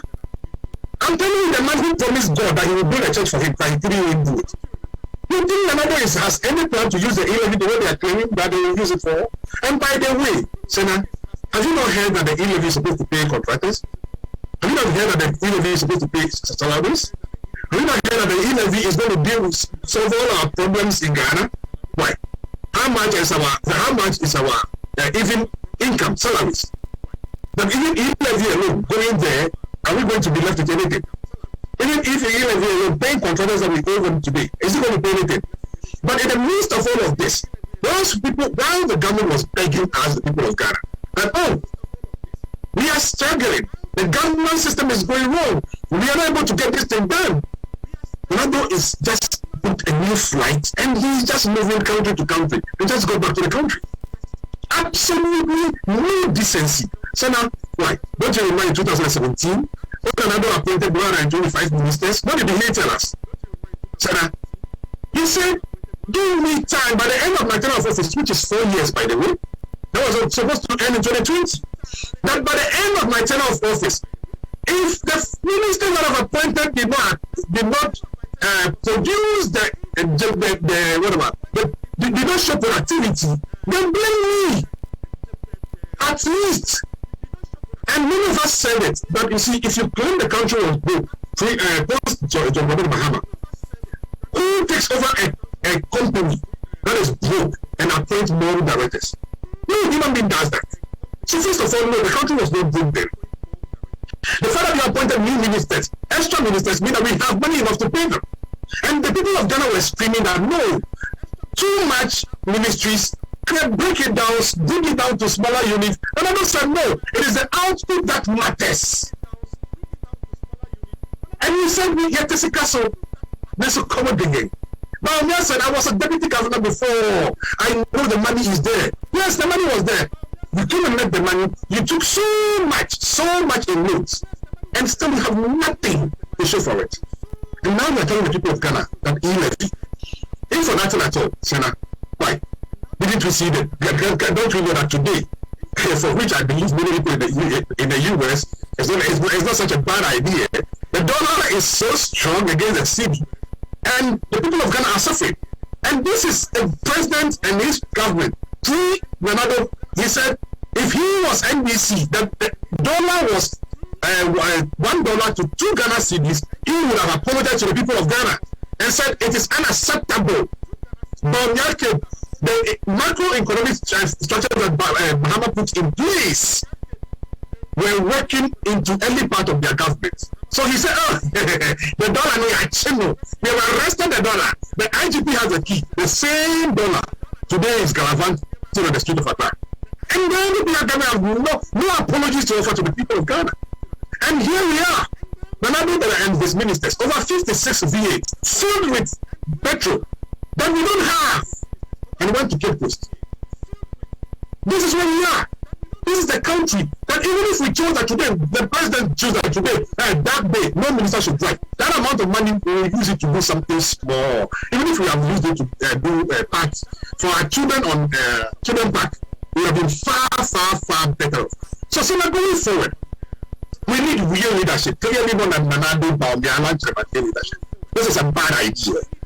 Like Dr. Salifu said earlier, I said we have missed our exit. I think the people in Africa understood that. We have clearly missed our exit. This is not the exit we are supposed to be getting off. It was a bad one. Everybody told us, the people of Ghana. John Mahama said it. He said, if you're not in government, shut up until you are here. You don't know what is happening. And that don't try to look. Do you know? And then the same government, the NDP, Baumia said, when the fundamentals are weak, the exchange rate will expose you. When they came to power, they said, no. When the exchange rate is not exposing you, it doesn't mean again that the fundamentals are weak. Why? The two people have a saying that I buy any bottle and that book them.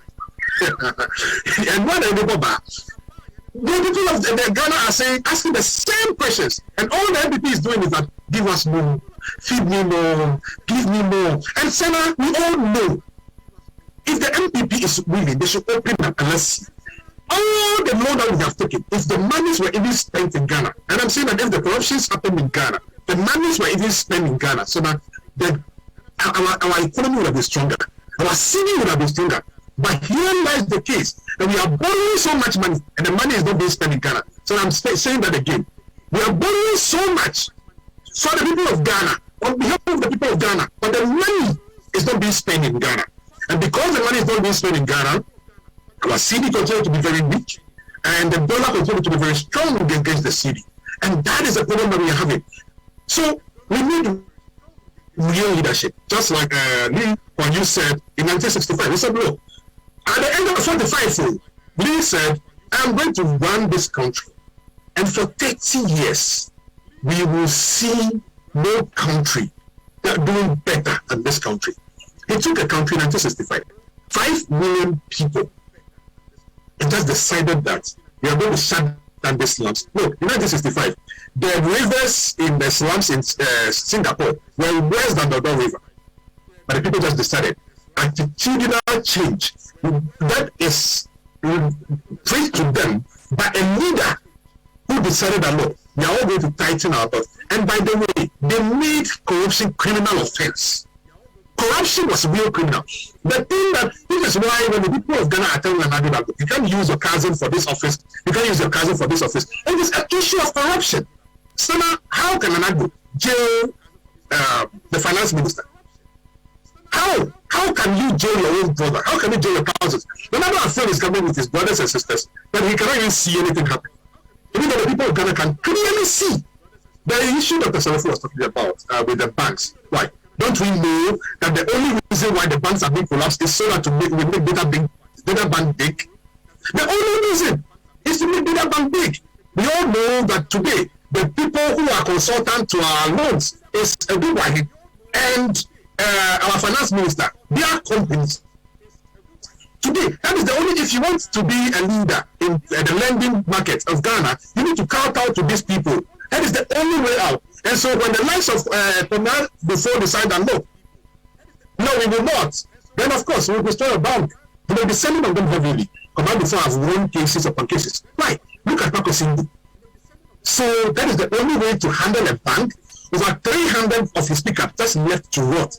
All the offices of what is his name? The bank's name again. Good Bank, GM Bank. All the bank offices closed down all over the country. Over 300 pickups all closed, shut down. Why? Government cannot even use those pickups for anything. If we think we are in the right, can't we just seize those pickups and use them for Kolebu? Give it to Kolebu, give it to Ridge. Why are we doing this to ourselves? The waste in Ghana, Sena, the waste alone can turn our life around. We've seen the Auditor General report that said to the people of Ghana that the waste in the last audit alone was about $12 billion. Why? Can that then be so? And by the way, I didn't say they said corruption. They said waste. Waste. So again, if we should just bring it back a little bit and stop the proper budgetary. When I say real leadership, I mean real leadership. It's not the kind of leadership where the NDC builds and the MPP names or rename. We've seen Kwame Nkrumah's Flagstaff House renamed by the MPP Jubilee House. That is not what I'm talking about. We've seen the John Lowe Street renamed by Sundays to President before. We've seen Thomas Sankara Street that was built on John Lawrence renamed the Akwaja Interchange. We've seen across the stadium renamed Ohini Jack. We've seen all of that. And the MPP they renamed, and then we spend so much, which is the waste, on typing new letterheads, typing new documentation for this renaming processes, and then we start functions. We go around. The money that the Nanago is being putting into public forums for e-levy alone is enough. If they save it and shut up and sit in their office, we can save enough money. The money that are being given to ministers to come and vote for E11, flying people on private jets, putting in people's fidelity accounts. If Chief Justice alone, Sena, can give, and again, I'm not the one saying it, Honorable Canada Japan told us that he collected money from Chief Justice. Staff, thank you. Chief of Staff and just deposited in a Justice account in Fidelity Bank. He was specific. 120,000 dollars. One person. One person. One of the people who have collected the money and they all went to vote, so we didn't hear the amount of money. The one person who did not decide not to vote, we heard the money. Why can't government say all of these monies are used on our behalf? The president's office is so broke, but Nanado is still not listening to anybody. Look, my brother, he's still going to continue to fly. We have presidential jet. Nanado said, I'm going to use it because one, the first excuse was that the seats were not spacious enough and the president's legs were long. Then people began to ask questions. Why? Is Nanado taller than Bahama? And the same private jet was being used by George Weah. So quickly they changed around. They said, oh, you need to bath. Why? Why? Today we've seen other presidents, other leaders. We've seen other leaders. The South African leader the other day just sat in the first class of a commercial airline. He got to the UN General Office and went to the meeting. If you are a country like Ghana with this amount of poverty and you fly a jet, there is something wrong with you upstairs. There's something wrong with you. And if we don't change around, we need to come up with policies. Policies that, like I was going to say. Policy 1, no government official have the right to go outside to go for healthcare. Enough is enough. If government officials think that healthcare is better in the US, is better including the speaker, he shouldn't go to Saudi Arabia for healthcare. Let us shut it down. If they are going to die, they should sit with us and die with us. Let us change 37 around. Let us change Tolibo around. And please, build one place, build one place in 37. That is good enough for you political leaders. Import, we don't mind. Bring in foreign doctors. Let them take care of you people there. We are okay with it. But go to hospital with us. And the motorcade, we never from the president, the vice, and the speaker. Let us shut it down. No minister deserves motorcade. Sit in the traffic with us. This is why I'm happy for the Ghana police. Today, MPs and ministers who are trying to break the law by driving their land cruiser. So did you see the letter that the police wrote from the airport police station? Look at the number of land cruisers on the list. Look at the number of land cruisers on the list. It makes no sense. These are the people who are breaking the law all the time. And the people of Ghana, somebody will just go and steal small plantain and they go to jail for 2 years. And I'm saying, but look, let us sit down. People like us, like the president before, both Ghana Airways properties. Don't call me. The fact that the properties were published and you bought them, that doesn't make it right. I am saying that I am proposing that let us review everything that we sold to the people of Ghana, the leadership in the Fourth Republic. You see, the lands that Kwame Nkrumah took from the people of the Ghana, if government decided not to use it anymore, you return the land back to them. But we have sold the land to individuals so much that it's become so pathetic. And the person before we see how they sold the AU village. Don't go me. All of this should be brought back to go. We saw how my brother James and take the issue of Jacob Richard, but he so rest in peace. But it is unacceptable for any minister, any government appointee for that matter, to buy government property. It is unacceptable. All the cars, let us bring them all back in. And you see, again, I dare say that today they may do it until they are gone. But very, very, very, very soon, a Ghanaian is going to arise. And we will get to that point where all of these properties will be brought back. And you know what they're going to say? They say political vendetta. But again, for some of us, we don't care. Because it will be across the board, NBC and NDP. I don't care whose ox is God. We need to do the right thing by our people. We need to stop all this foreign trouble. We need to look, the whole thing about Ambassador Hotel, which today is Mozambique. Huh? That whole deal, we need to revisit it again. That was the biggest hotel that Ghana government owned, Ambassador Hotel. And because of corruption, we ran it down. Ghana Airways, corruption, we ran it down. And then we sold it out. Easy for our people. So now, and we need a solid attitude to the attitudinal change. Okay. The point where the people of Ghana, you see, when we go to schools, young people, when you buy a book, you use a paper, you cover it nice, you seal it, cover it. But government textbooks, we don't care about it. And it runs throughout our waste. You see people sit in government offices and you collect every newspaper on the surface of earth. They collect PMP, they collect graphic, they collect every paper, and then they still have TV in their offices, they still have radio on in their cars, listening to the same news, and there is so much wasted. You call the minister on the phone and say, "Put it down, I'll use the government office line to call you." So they owe Ghana Telecom, Vodafone, they owe their electricity company because we are using it and we are not willing to pay. Okay. So now I'm saying, and we are all aware that our Independence Square is broken down, and another is refusing to put the money that we need to bring our Independence Square up to standard. And so because of that, they run around and say, "Oh, we are taking it to regional places." No, our Independence Square still need a solid amount of work and need a solid amount of investment. If we cannot do it, let us sell it, and so that the private person will manage it and manage it as an event space. But again, the people of Ghana need to turn around. The leader that we have, the leader will go, he will go. And the next leader, which is John Mahama, obviously, is going to come from the people of Ghana. The next set of ministers after John Mahama, they will all come from the people of Ghana. If we don't change our attitudes and begin to value what is necessary, so that we'll continue this path for a very long time. Okay. So now, before I go, finally, we need to bring back our values. I remember the days where our parents, you steal a pencil from school and they chase you from the house back to school and say, "This pencil I did not buy for you." Today, even our parents will ask you, "Sena, you need to finish school with Kodo." Look at today, we ask her, whether the person is a criminal or not, whether the person is corrupt or not, we value some of these things a lot more. You go to church and the people who are deacons are people who are criminals, people who we don't know their source of income, and yet somehow some of these so-called pastors are worshiping them. And so everybody is hungry. No matter how we make it, nobody cares. So 65 years, good. But we need to get back to where we used to be. We bring back values, real values, decency and respect for our elders. So now I will end it.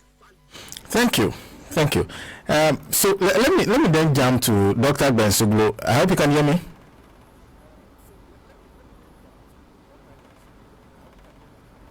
Hello, Doc. If you can hear me, you have to unmute yourself. If not, I don't hear anything you're saying.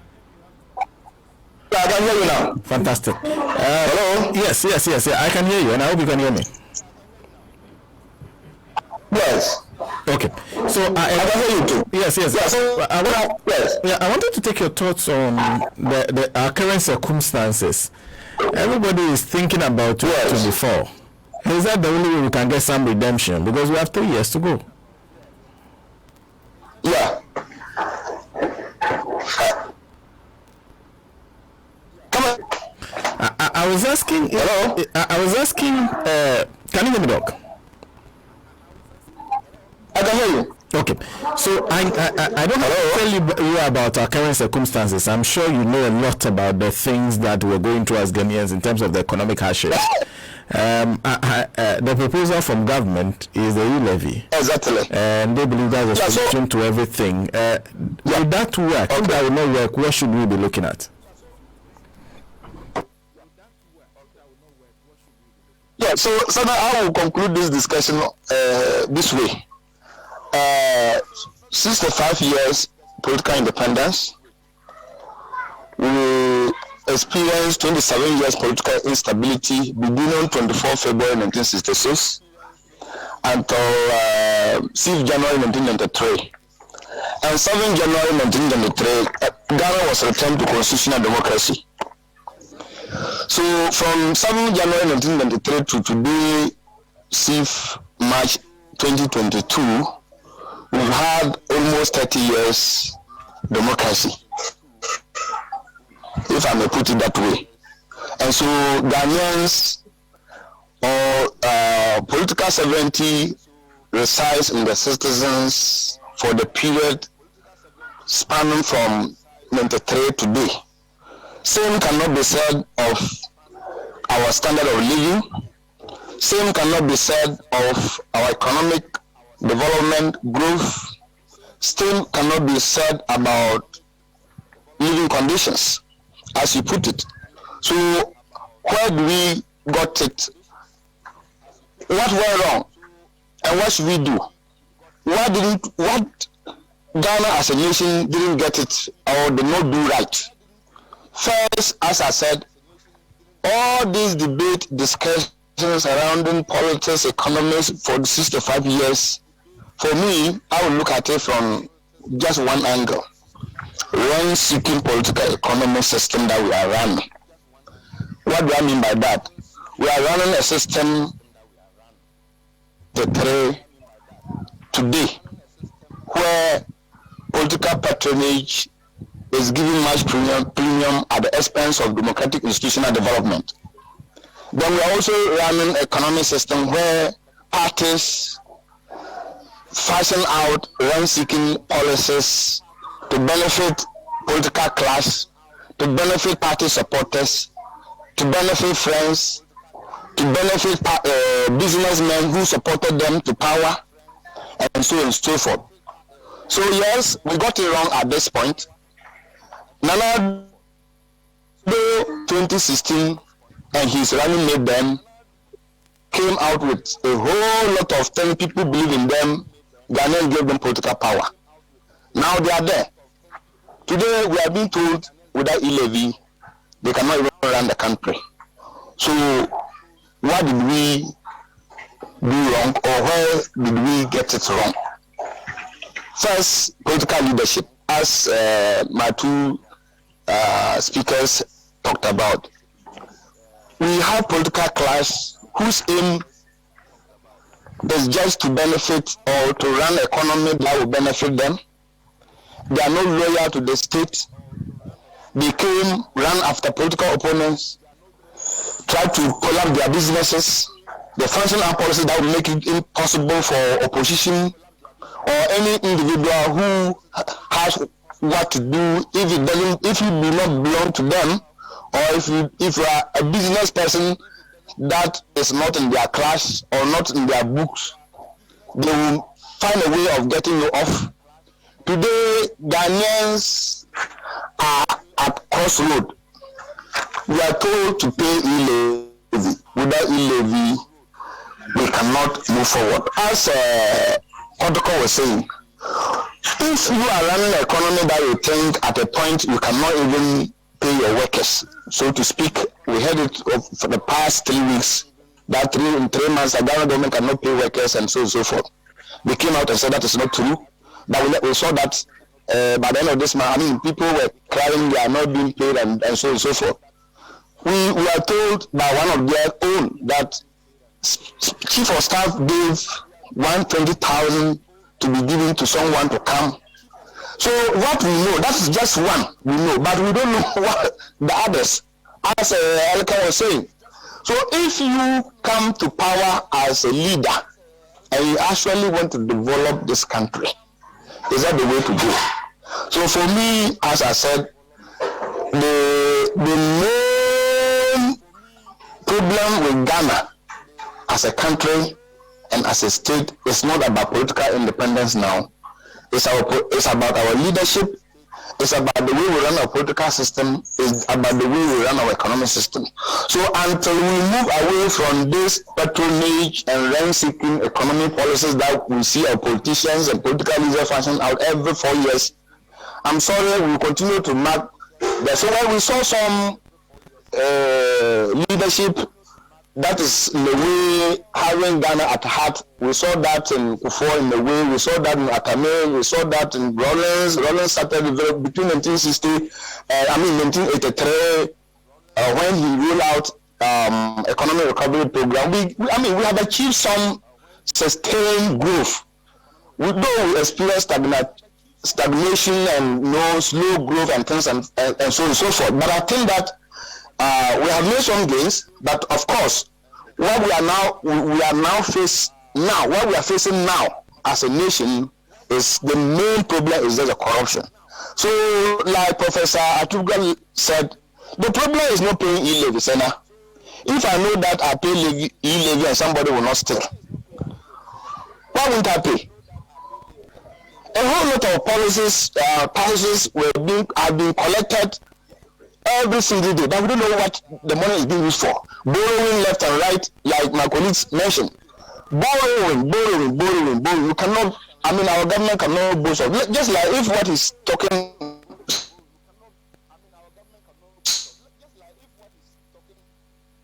Saying about the Independence Square. Yes, that is why I cannot understand why he ran away. Say, oh, we are moving Independence to Kumasi, we are moving to Tamale today, we are in Cape Coast and things like that. So I have not been there to. I have no fine idea about whether. If I'm sure what he says should be the absolute true. So if that is a fact, then we got it wrong.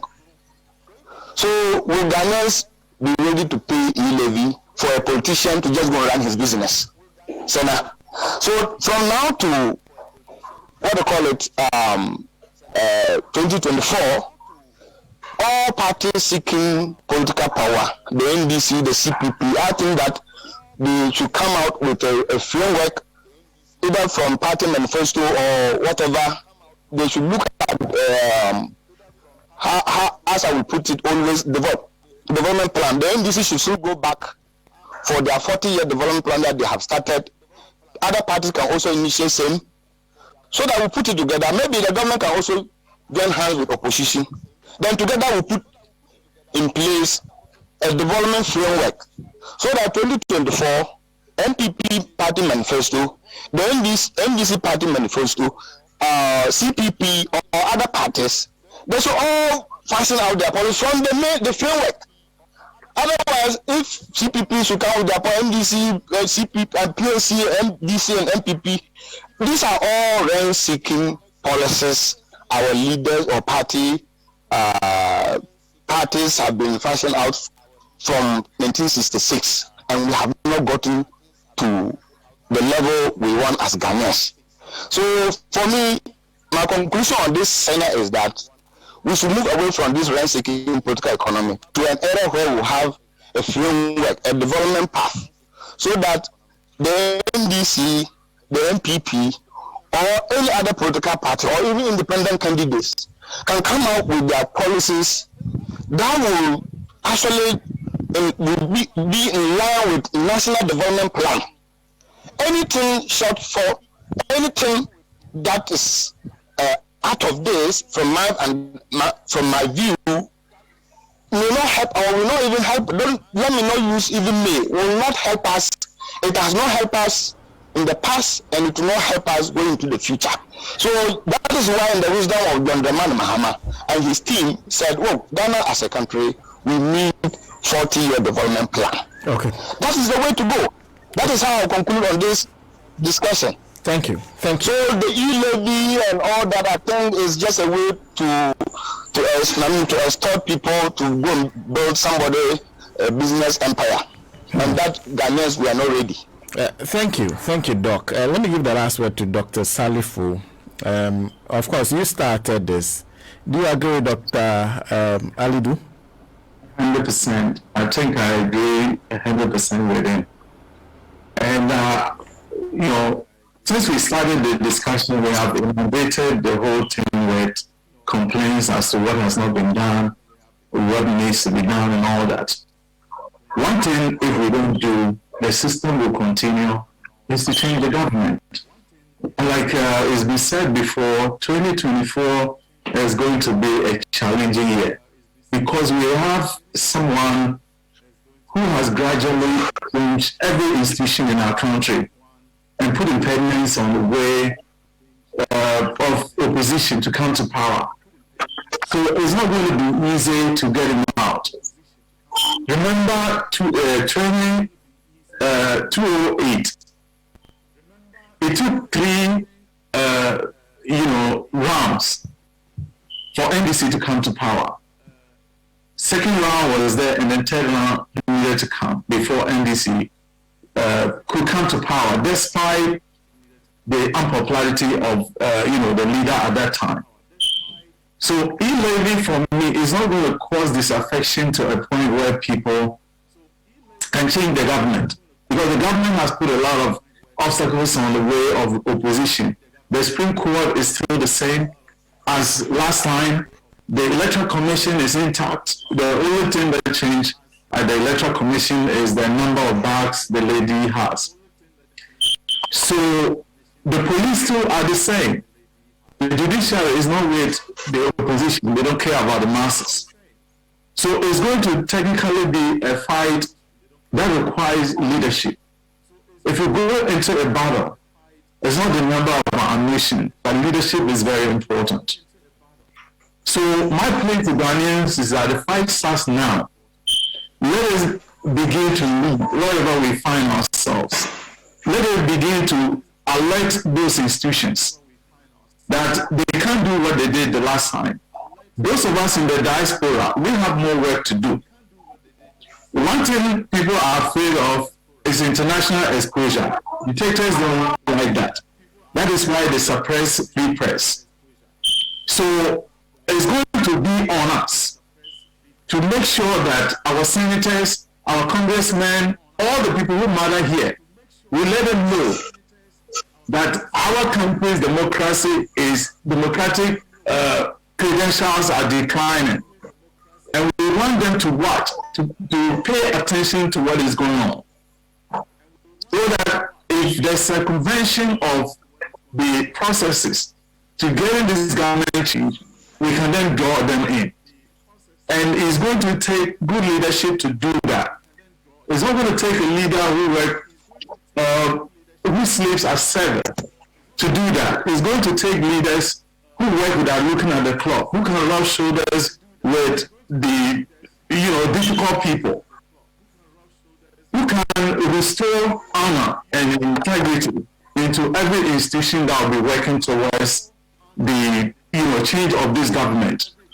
So the challenge is ours to pursue, and we must do everything to change the government and restore sanity by bringing in President Mahama, who has demonstrated consistently that he has the vision, the temperament, and the right human personality to change the country for us. Thank you very much.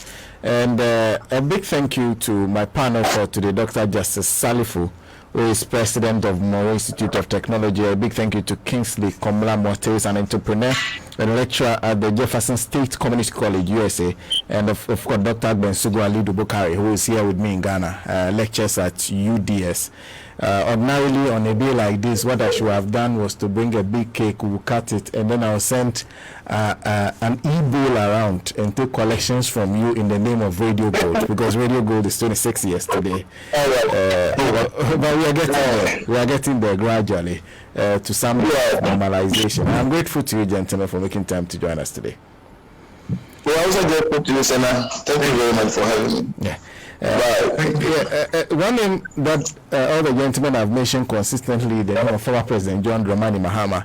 His wife celebrates his birthday today. Her birthday today. Today is the birthday of Mrs. Lodina Mahama, former First Lady of the Republic. She celebrates her birthday today. So a happy birthday to her. We have the same. Radio Go has the same birthday as Mrs. Lodina Mahama. One of our faithful followers, Ruben Tete, also celebrates his birthday today, and so does Abdul Mumin Jagbes, who is also one of our faithful followers. A happy birthday to Dr. Anaba, Thomas Anaba, who is a medical doctor based in the north. A happy birthday to him too. Thank you very much for making time to join us today. Another week starts tomorrow, but tomorrow is a holiday, so I will not be here. Well, so I'll see you on Tuesday on the Gold Power Drive. I think no show run tomorrow. So Tuesday on the Gold Power Drive. And we'll be back same time on this same show next Sunday. Do make a date with us. In-house production is by Richard Kwanzaa. But externally, we have a team that's working on production.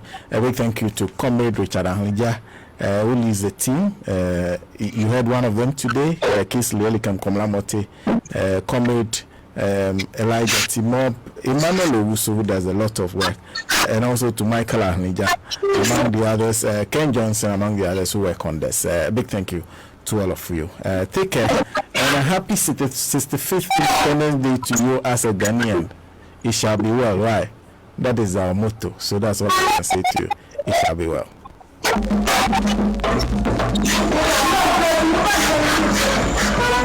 you.